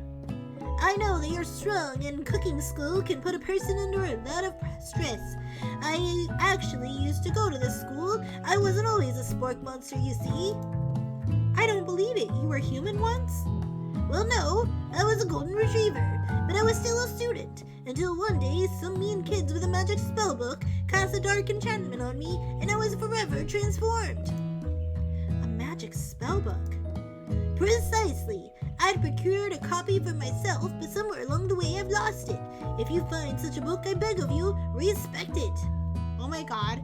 Am I gonna turn this guy back into a golden retriever? Because that would make me so happy. You're powerful, Chef, and I shouldn't rely on such dark and evil magic. No, you should be protecting the innocent from those who would cheat through life through sorcery and guile. If you need me, don't fear. I will be here. It sounds like there's some bad cooks in the kitchen alive. Nikki, together, I'm sure we can defeat them. Come back to my hideaway and we can discuss. A personal invite! You can't imagine what Colonel Sanders' home must be like, but it sounds like you're about to find out. Stepping inside Sanders' home, surrounded by his things, you start to feel a special bond with him. Oh my god, the baby picture on the wall. It looks like you've lived such an exciting life, Colonel Sanders. Every day can be an adventure if you approach it with the right attitude. Long ago, I made the decision to never stop searching, never stop working, never stop imagining. Have you been working on any new recipes of your own lately? I'm always excited to talk about food with another ambitious chef. Well, there is something. It's just a side dish that I've been tinkering with, trying to find the right balance of flavors and textures. I'm not sure if I've nailed it yet, but I'm close. Colonel Sanders' eyes perk up as he starts to wonder what dish you might be describing. It's meant to pair with something spicy or something crispy, both perhaps? Now you've got him right where you want him. Should you reveal your new creation to him or keep it a secret just for you? I'm gonna reveal it. You decide that you're as ready as you'll ever be to share your original cooking with Colonel Sanders. Before you can talk yourself out of it, you decide to dive in head first. You reach into your lunch bag for a special dish that you've been keeping on ice all day. Is it gonna be coleslaw? I present to you my original coleslaw. Oh my god, is this like the love story of how Colonel Sanders, the maker of the chicken, found the woman who makes the best side dishes? The shredded cabbage dish glistens in the light of Colonel Sanders' Lux Hideaway. Magnificent! Together, you chow down on the creamy slaw until just a spoonful remains in the bowl. Do you mind if I hold on to the last bite? I'd like to have it around so that I can admire its taste later and think back on this moment. There's like little tears in his eyes. You could offer to make him more, but he seems like a very sentimental kind of guy. Sure, why not? Please make yourself comfortable. I'll be back in just a moment. You realize that now would be the perfect time to do some snooping. Around the room are various items that you can look closer at. Each item seems to radiate memories and emotions. Tap on an item to discover more about the Colonel.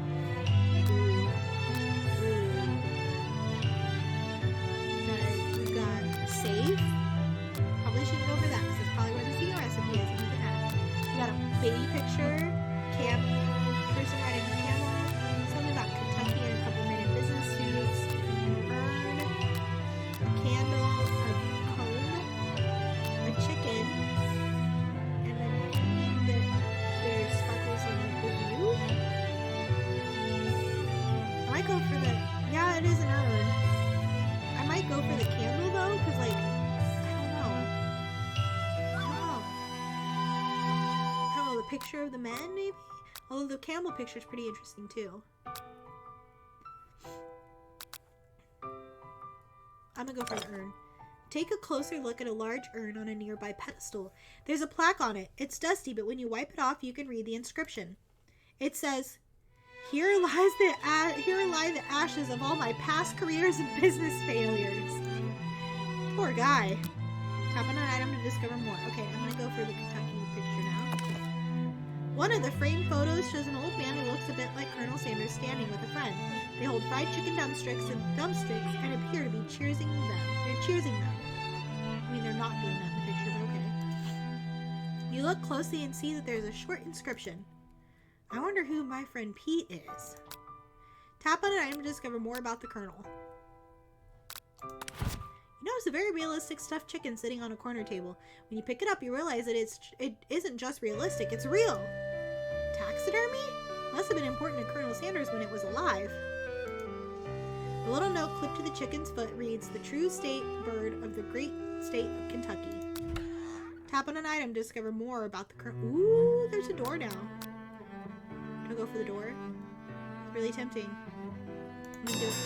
You open the door to Colonel Sanders' closet and find a row of his signature white suits hanging within. You take one off its hanger and try it on. Are you kidding me? The jacket is a bit big for you, but it's soft and comfortable. You give yourself a deep hug, breathing in its scent. They say that home is where the heart is. Is this what they meant? Before you can look any further, you hear Colonel Sanders returning. He has a new dish that he has been working on, and he wants you to taste it. You try to act casual until he asks you why you're wearing his jacket. I don't usually loan those out, but I must say, it does look good on you. Oh crap, the jacket! You forgot to take it off. 11 spices, that's what it smells like. 11 herbs and spices. You decide that now is your moment and make a big move. You tell him you're cold. You fess up and tell the truth. I'm gonna make a big move. Whoa, whoa, whoa, this isn't that kind of game! Oh. Not that we blame you for trying, but still. Game over. Oh, fuck. Try again. This game. I gotta win over the Sanders. He's gotta love me. Oh my god, are you kidding me? I have to start from this part? Okay, I'm not gonna read everything again.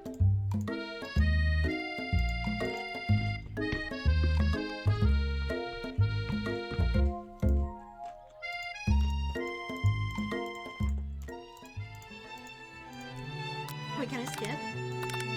Oh, I can skip. Here, okay.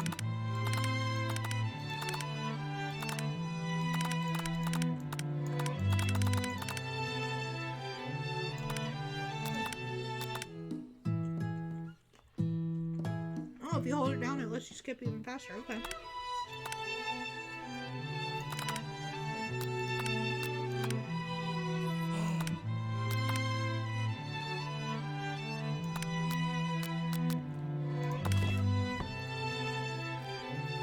The photo appears to be Colonel Sanders, except he's an old man visiting the pyramids of Egypt.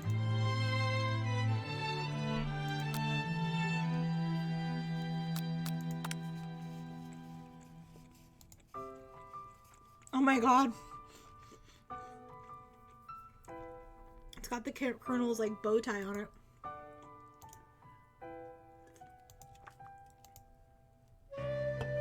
Oh, it's one of their secret ingredients.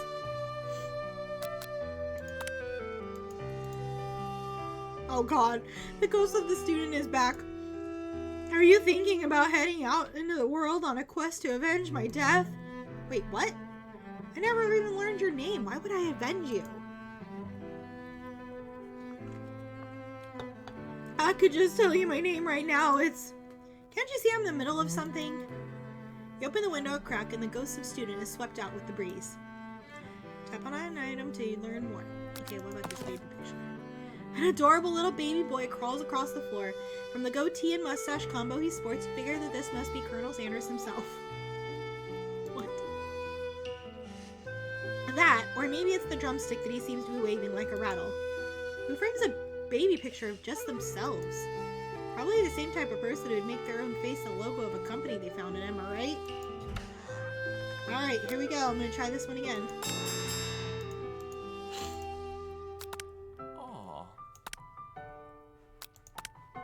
You confess. I think I've developed feelings for you. I might be developing feelings for you too, but I'm concerned. I can't let anything get in the way of my dreams. Overwhelmed, you take off his jacket and run for the door. But the thought of leaving Colonel in the midst of such an emotional breakthrough gives you pause. You stop yourself. Colonel? Yes, Nikki? I honestly think this may be the beginning of something wonderful. I think you're right. We should take things slow. You talk late in the night and drift off into a slumber. Dream sequence. Zzz, oh my god. Oh my god. Flying corgi on a chicken. I did not notice that earlier. You wake to a beautiful morning in Colonel Sanders' hideaway. Did you make the right decision on how to respond to Colonel Sanders? Only time will truly tell. Today is a day that could change the rest of your life. You think about the new secret ingredient you just learned about. In some jurisdictions, blank isn't even legal, but if the recipe is a secret, how will they know? Your thoughts are interrupted when Colonel Sanders emerges into the room. He's holding a gorgeously plated breakfast and your mouth waters at the sight of it. Here's a simple breakfast I just whipped up. It's meticulous. You taste Colonel Sanders' food and it takes you on a journey. When you return, he's waiting to ask you an important question. So, would you say that we're the perfect match? How presumptuous. My cuisine and your taste buds, that is. Such confidence, such grace. Could he be the world's greatest gift to cookery? I'm gonna flatter him. You know, I think we might make a great team. A single tear begins to pool in the corner of his eye as he gazes out the window. And with the right business partner, I know I can't fail. Business partner? Could he be talking about to you? It's all happening so quickly. Overcome with emotion and confused by your feelings, you're on the verge of tears. Unable to speak, the only answer you can find is to run out the door and get home. There's still one more day of school after all. The University of Cooking School Academy for Learning waits for no one. You get home to find something very surprising. Your best friend is there waiting for you. Where have you been? Because I had one heck of a night. I've been desperate to talk to you about it, but I couldn't find you. I got worried that something had happened to you. It's okay, but now that it turns out you're fine, I can finally get you up to speed on the saga of Miriam. Sure, but you will not believe what's happened to me after school yesterday. I went on a date. I think I can believe that. Since I've been partnered with Clank, he asked me to go out with him. Of course, I told him you better keep your dials turned to polite and respectful. I'm not that kind of girl. But he was just interested in spending some one-on-one time together and getting to know me, so I said, yeah, sure. I can get to know the little metallic guy. Long story short, he took me skydiving with his friends, but things quickly spiraled out of control. Did she just say skydiving as if that's a typical first date to go on with a talking pressure cooker? And now I'm not really sure where we stand. You don't give Miriam time to tell her whole story, however. Bottling up the details of your own night is just too much to bear. And I went on a date too, back to Colonel Sanders' house where I spent the night with him. You what? Nothing happened but the emotional connection. Wowzers. Miriam offers to support you no matter what you do. That's a good friend. She you do your thing, girl. Together with your bestie, you feel like you can do anything. When you arrive at school, you encounter your rivals in the quad. You can tell from a distance that they're picking on Pop, though he himself might not quite grasp that fact. Because, he's Pop. What's a swirly? It sounds delicious. Oh, it's great. I'll order you up one right away. I'll have my swirly with sprinkles, please. Hee. Sprinkles is a dog and a treat. You can get your swirly dipped, too.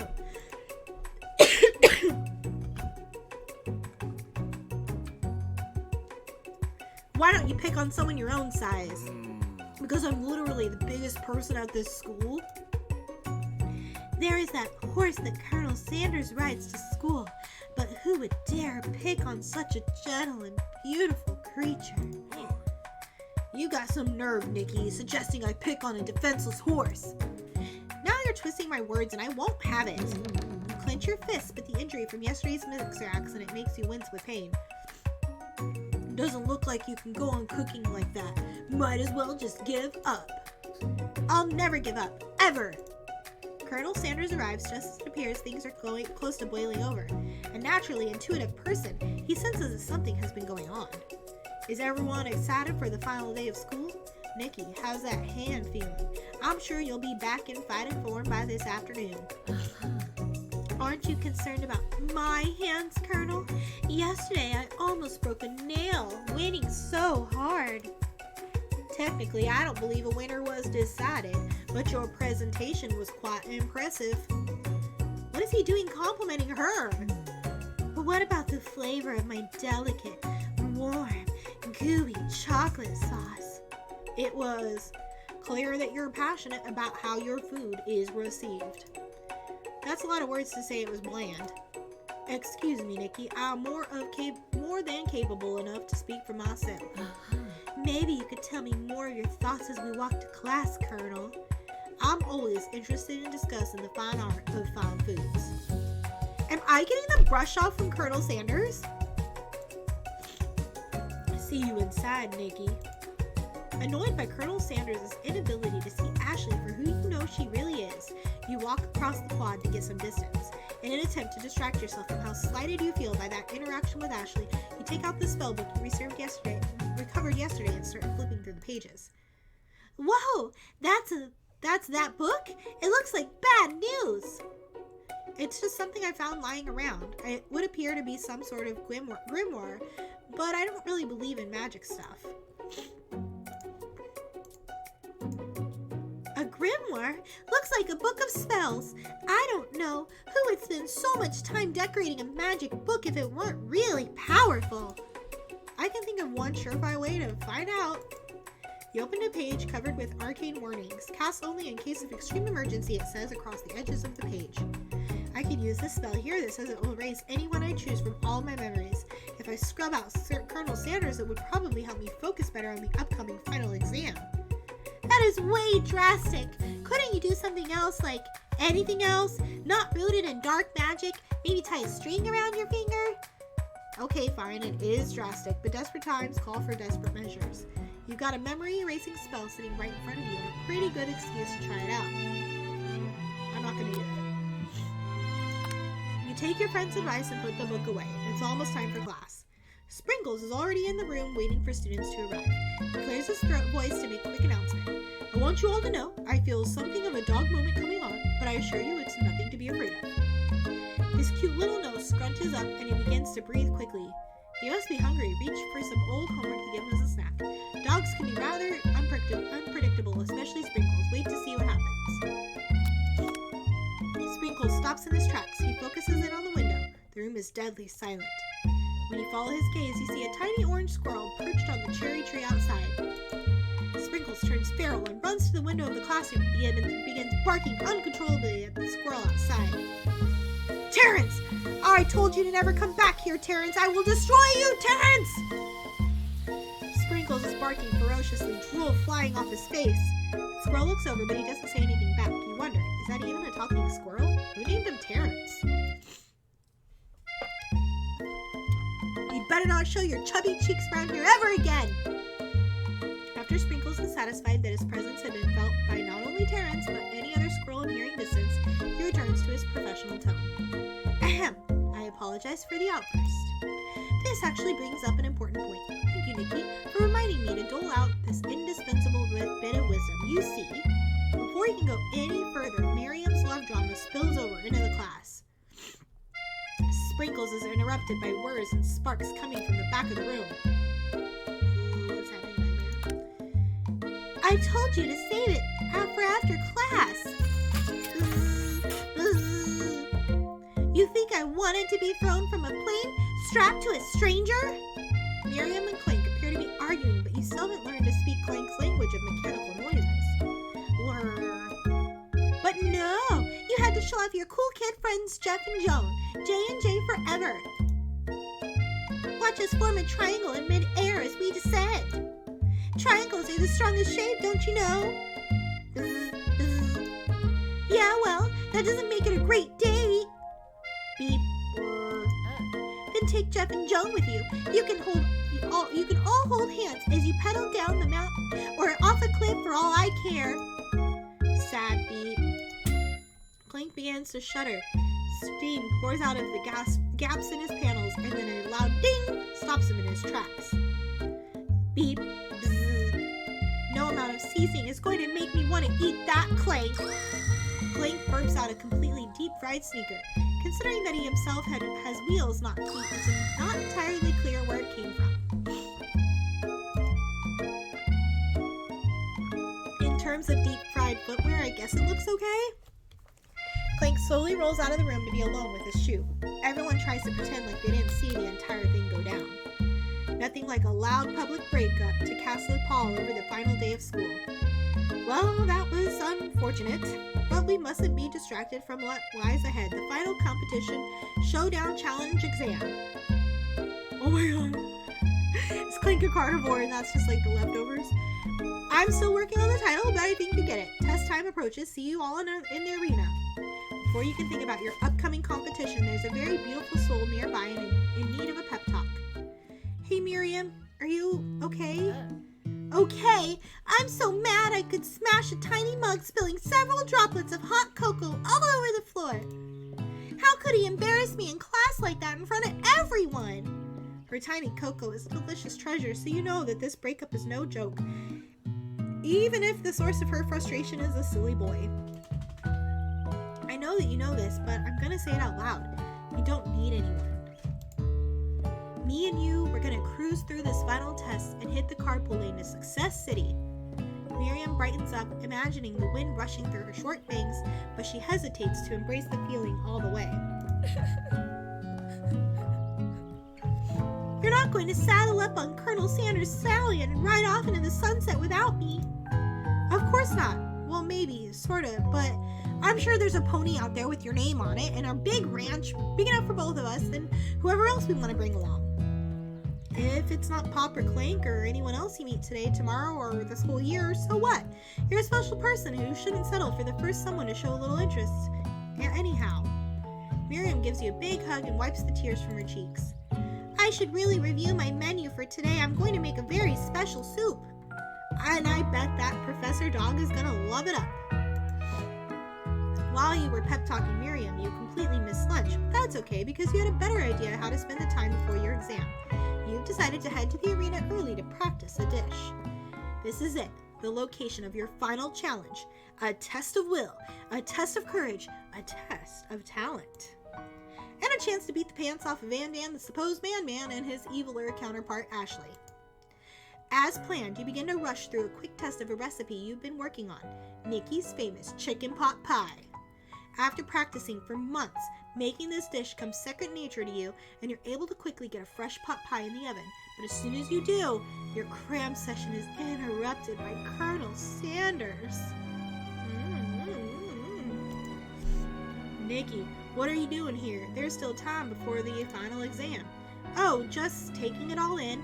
I'm big into visualizing success. I'm looking at my station and picturing victory. The pot pie has begun to bake and the smell is slowly filling the space around you. Visualizing, huh? That's too bad. I was hoping you were here cooking something delicious. You'd usually happily share your food with anyone who is hungry, but the last time you let Colonel Sanders get in your head, it cost you a cook-off. You decided that it's time to put your cooking above your romantic desires, but that decision gets hard to stick to when the oven timer goes off behind you. Ignore it, like there's no sound at all. Fess up about your practice dish. Okay, you got me. I'm doing a little bit more than visualizing. I know, my nose can smell a pot pie from 400 yards. That's an oddly specific distance, but you'd expect nothing less from such an oddly specific man. You knew it was a pot pie just from the smell? Not just a pot pie, but a chicken pot pie with all butter crust. And my nose is telling me something else. Oh no, is it burning? Ha, no, I can smell that it was made with a heaping help of TLC. But it'll probably start burning any second if you don't pull it out. Moment of truth. Wow. It's the best pot pie I've ever tasted. I've always loved country cooking and I could eat this all day. There's no time left. The final showdown is about to begin. Sprinkles lays down the ground rules. There are no rules, that is, except to cook with everything you've got. You step up for the cook-off of a lifetime. You decide that mac and cheese plus the pot pie you've been practicing are just the dishes that'll pull you over the edge to victory. Meanwhile, both Van Van and Ashley prepping wildly elaborate dishes per their usual over-the-top selves. Miriam has her giant magnifying glass and several sets of tweezers. She's definitely prepared to grow big, going small. Colonel Sanders seems to be harnessing his 11 herbs and spices, but he's trying to find a way to improve on something perfect for the original recipe of fried chicken. The intensity in the room starts at full 10 out of 10 with a frenzy of action. Everyone is calling out really cool special cooking moves as they prepare their food. Wow, this is getting serious. Colonel Sanders batters his chicken as it levitates through the air. Egg wash. Miriam furiously injects ingredients into a itty-bitty pot of broth. best friend Baster Blaster! Van flexes his pectorals as he chops open a sea urchin. Let's rock and roll! Ashley scoops her pastries off the tray with lightning speed. Show of personality spatula. Even Clink gets in on it. Live dial, pressure, point, chicken cooking technique. Wait, when did Clank learn to speak English? It's the singularity, as was foretold. We mustn't let it happen, or the appliance uprising will take us all. Self-destruct. Van quickly unplugs Clink and rolls him out of the back door of the arena. As you frantically prepare your dish, you notice Ashley has her spellbook out. Is she going to use some dark magic to turn the tide? You've got a book of your own and you're desperate not to see her win another battle. Should you take this opportunity to fight magic with magic, even if it's almost certainly evil magic? No, I'm going to do it the hard way. Because as he said, the hard way is the best way. Who needs magic when you've got passion? I'm going to do it the hard way. Colonel Sanders sees that you've chosen to win on your own terms, but he gives you a subtle wink from across the room. I believe in you, Nikki. Miriam notices too. And I've always believed in you, Nikki, since we were little kids, because I'm your best friend forever. You turn to notice that Miriam is at your station cheering for you. Miriam, what about your dish? If you're here cheering, who's cooking? Tiny food, short cook time. I'm actually already done, so I thought I'd help you. Oh, that's sweet, but Miriam tosses a handful of spices directly into your boiling noodles. It's the secret ingredient. Oh, hey readers, thanks. We're in the final cook-off of I Love You, Colonel Sanders, and hopefully I'm going to get a boyfriend out of this, apparently. However, she doesn't know that you lied, and the ingredient was made up, and nowhere in the world did she get and where in the world did she get I Am New from? Oh boy. Aw. Well, thank you for coming. Super appreciate it. Hey, Sim. Alright, here we go. The boiling pot explodes, sending Miriam flying backwards. The watery noodles begin to swirl in the air, bubbling up into a dark cloud that thickens and congeals before your very eyes. It's I, Steve, the Spork Monster! Oh my god. Why is he back? Steve? Wait, what happened to Borko? You're not here to battle me, are you?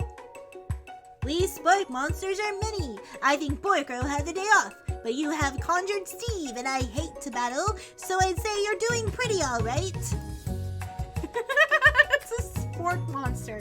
But this one's Steve. This one is not Borko. Oh hey, you're in the middle of a cooking competition. I love this stuff. It's better than TV. You crazy kids and your culinary skills really impress me. Mind if I hang out? I'm sorry, Steve, but I'm kind of in the middle of something. Do you mind? Steve the Spork Monster notices that you've got the Grimoire stashed beneath your cooking station. No, this one's Steve, not Borko. Borko used to be a golden retriever, which makes sense. Because he's Borko, like bork, bork, bork. I don't know. I see what you're up to. Crisscross some magical items and accidentally summon me, huh? Ha, yeah, you guessed it, sorta. If you're here, would you mind tossing some fresh noodles in a pot of salted water? I'd love to. I've always wanted to be a top chef, actually. You know, when I was a little spork pup back in the old country. You can feel Spork Monster winding up to tell a very long and involved story. You don't know where they came from, but it seems like it's probably lonely there. Actually, you know what? Maybe you could watch from the stands. I really need to focus on this competition. I understand. It's kind of like that time in monster school when I'd fallen asleep during scare tactics class, and when I woke up... You toss a serious stare at Steve and he takes the hint. Never mind, I'll tell you later. Good luck. Having suffered this huge setback, you don't know how you could ever win. Okay, I'm gonna summon extra power from deep down within myself. I can do this. I have what it takes. I came here to win. Your hair turns mac and cheese orange as culinary energy flows through your body. Uh-oh. Bring my phone alarm's going off. Whoops. Oh no, I spilled everything into my chicken. Okay. My heart is pure. My hands are steady. My taste buds have been preparing their entire lives for Yes, Nikki, you are the chosen one. You will avenge me. The power you've been summoning immediately fades back out. You interrupted my inspiring monologue. Sorry. My heart is pure. My hands are steady. My taste buds have been preparing their entire lives for this moment. I will show the world my cookery. You begin to levitate off the ground. Energy courses through your body.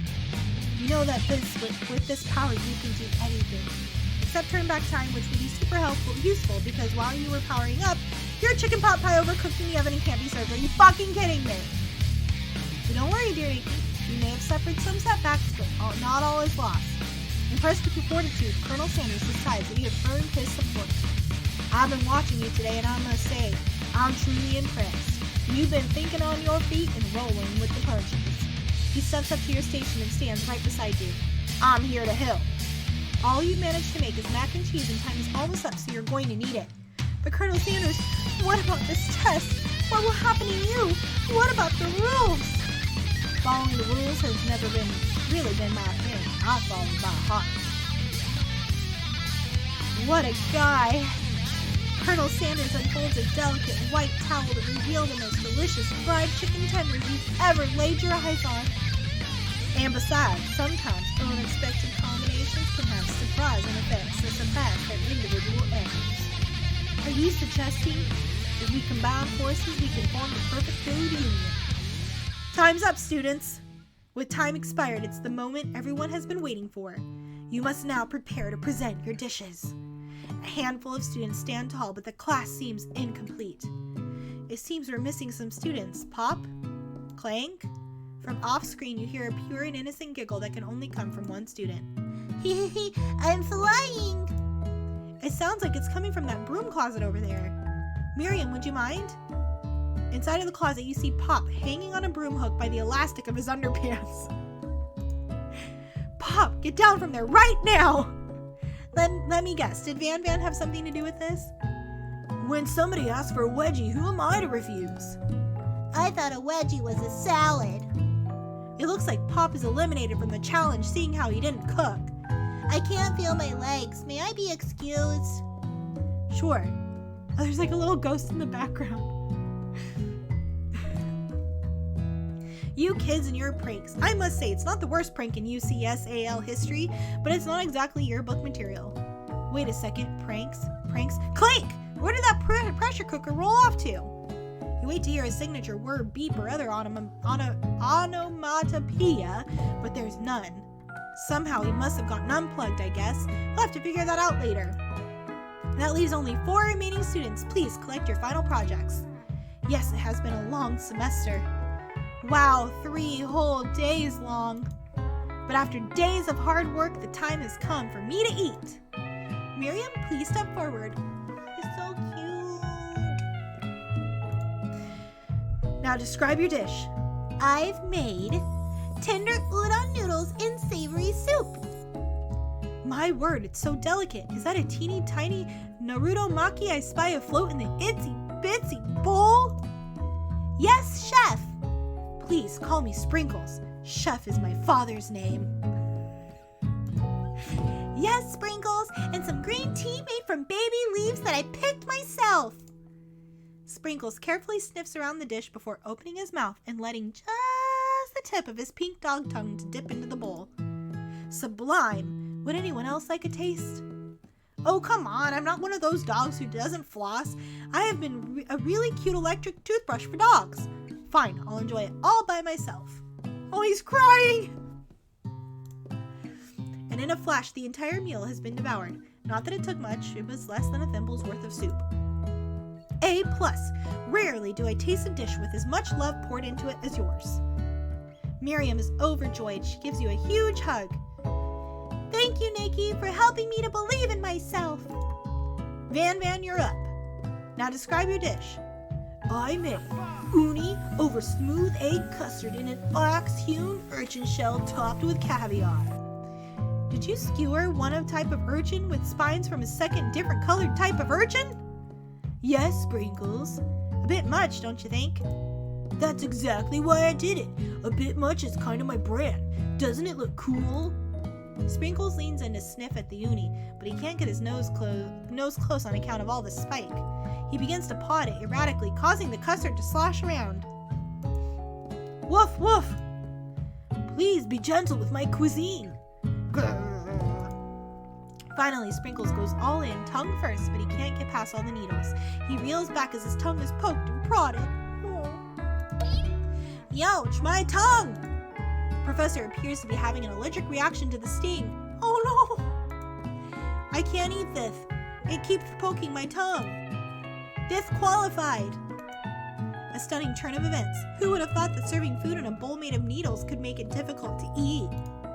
Dejected, Van does not go gentle into the night. Disqualified?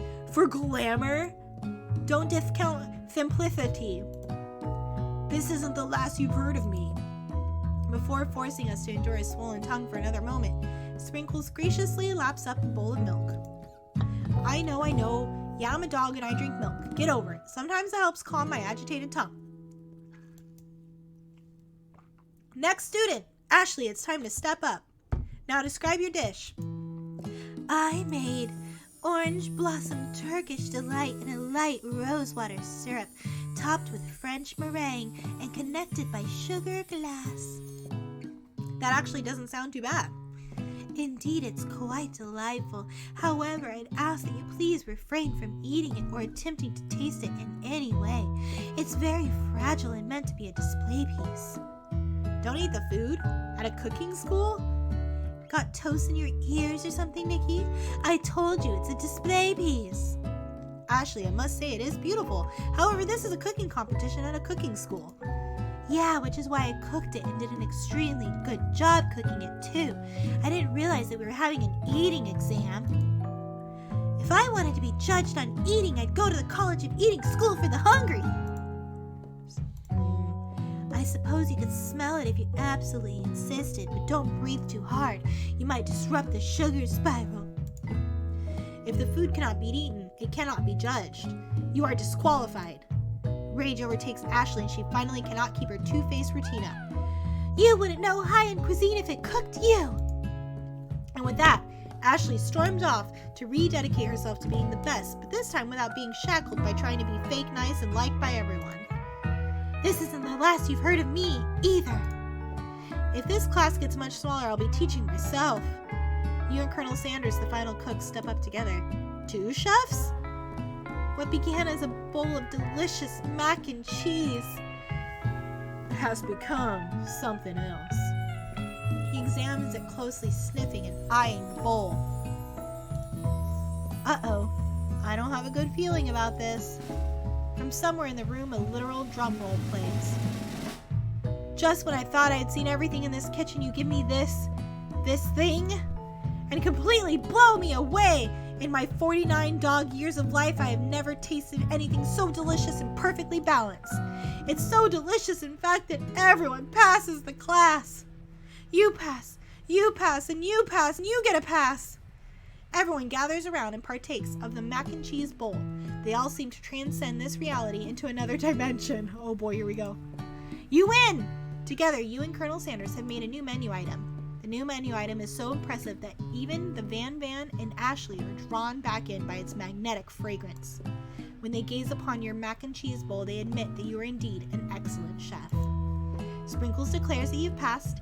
Everyone has passed. There were supposed to be more battles, but come on, how could they be better than this one? Now that the school year is complete, everyone has graduated, the students return for one last assignment to get their groove on. The cafeteria has been completely redecorated in order to serve as the site of the school's graduation dance. Compared to the massive high-tech cooking arena, the humble decor seems downright cute and cozy. DJ Dog is in the house! Ow, ow, ow! You knew that Sprinkles was a master chef, but also a world-renowned turntablist? Who says he can't teach an old dog new tricks? Van and Ashley tell everyone that they've committed themselves to righting the wrongs they did while they were the villains. For a moment, you actually believe them. Not another haunting. No ghost allowed at graduation is clearly written in the school's bylaws. I was never actually a ghost. It was all a trick to get you to finally notice me. Oh, amusing. And now that everyone is together, It's the spork monster. He has totally mellowed out. Everyone, the spork monster is no more. From here on out, I would prefer that everyone refer to me by my new name, Party Monster. Student tries to finish what he had to say, but everyone is too wrapped up talking to Party Monster. Dejected, student walks off. Maybe things didn't work out for Miriam romantically, but she found the love in her cooking, and she's gonna do great. The red carpet rolls out across the floor of the ballroom. It's like a Hollywood movie premiere. Who could command such an entrance? It's Pop. He's arrived late to the dance, but apparently for good reason. Walking the carpet, you see perched atop his dirty chef's hat. A crown? Welcome back, Pop. I know you weren't able to complete the final exam and accept your diploma, so we had it mailed directly to your father. We figured it was the least we could do for the school's dean. Oh, now I get it. And we get a new wing on the school, not to mention the honor of educating the son of Chancellor of such and such. The music at the dance is interrupted by the sound of sparking and electrical hissing. It's Clank, who has arrived late to the dance. Now that I have graduated, I can reveal my truth. Whoa, he's still doing the talking thing. I am Clank, and I am not of this earth. I am actually from a faraway planet in another dimension. What? What? I actually feel like I knew it this whole time. Now that I have learned the ways of your kind, I must return. Miriam, will you come with me? I don't know what to say. Besides, no, obviously. I have just begun to learn who I really am. This is not the time for me to devote my life to figuring out how you are, Clank. You're blown away by Miriam's maturity. It's pretty clear she has managed to surpass you in that regard. I understand, kind of. Humans are weird. Portal opens up and Clank disappears through it. Finally, Colonel Sanders arrives. Howdy, classmates. Oh my god, he's not wearing the suit. Just like the first day you met him, he has come prepared to feed the entire class. However, it's not enough to just give them a bucket of chicken. This time it's a full meal. I didn't get to be the most famous chicken man in the history of chicken, and man, by not reminding people to go out and buy my chicken. The end? No, it's not the end! As everyone feasts on their delicious chicken dinner, Colonel Sanders finds you sitting at the edge of the dance floor. Nikki, what are you doing sitting all alone? Oh, just waiting for the right person to ask me to dance. I wonder, might you tell me what are the qualities that you would expect to find in such a lucky person? Off the top of my head, I don't know, a spicy musk, a tiny goatee, and a degree from the University of Cooking School Academy for Learning, just to name a few. It truly is my lucky day. Would you dance with me? Yes, I would love to. As you glide across the dance floor, hand in hand with Colonel Sanders, the future stretches out in front of you. And once my 100th franchise is up and running, I'll be ready to take a day off, and I'll be so glad to spend it together with you, Nikki. How sweet! We'll work together and play together. Colonel Sanders stops dead in his tracks. Work together? Well, I think this is something I'll just need to do by myself. Who will help you run your restaurants? I don't believe I need help. Besides, based on your time at school here, do you really think running restaurants is the best path forward? Could it be? You found a love connection but failed to earn Colonel Sanders' respect as a chef? Can you live with only half of him? Will you be able to endure sharing him with his other love, the life of an entrepreneur? I suppose I could enroll at pastry school. Oh, my dear Nikki, I'm sure that you'll find your place eventually. And along the way, you'll have me by your side. The end.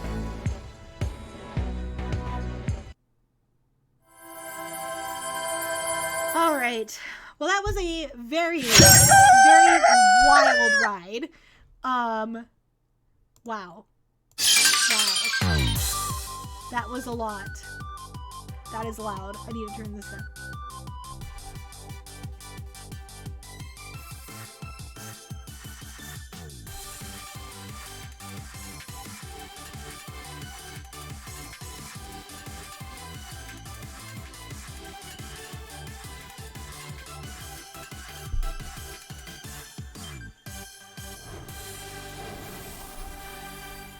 Amazing.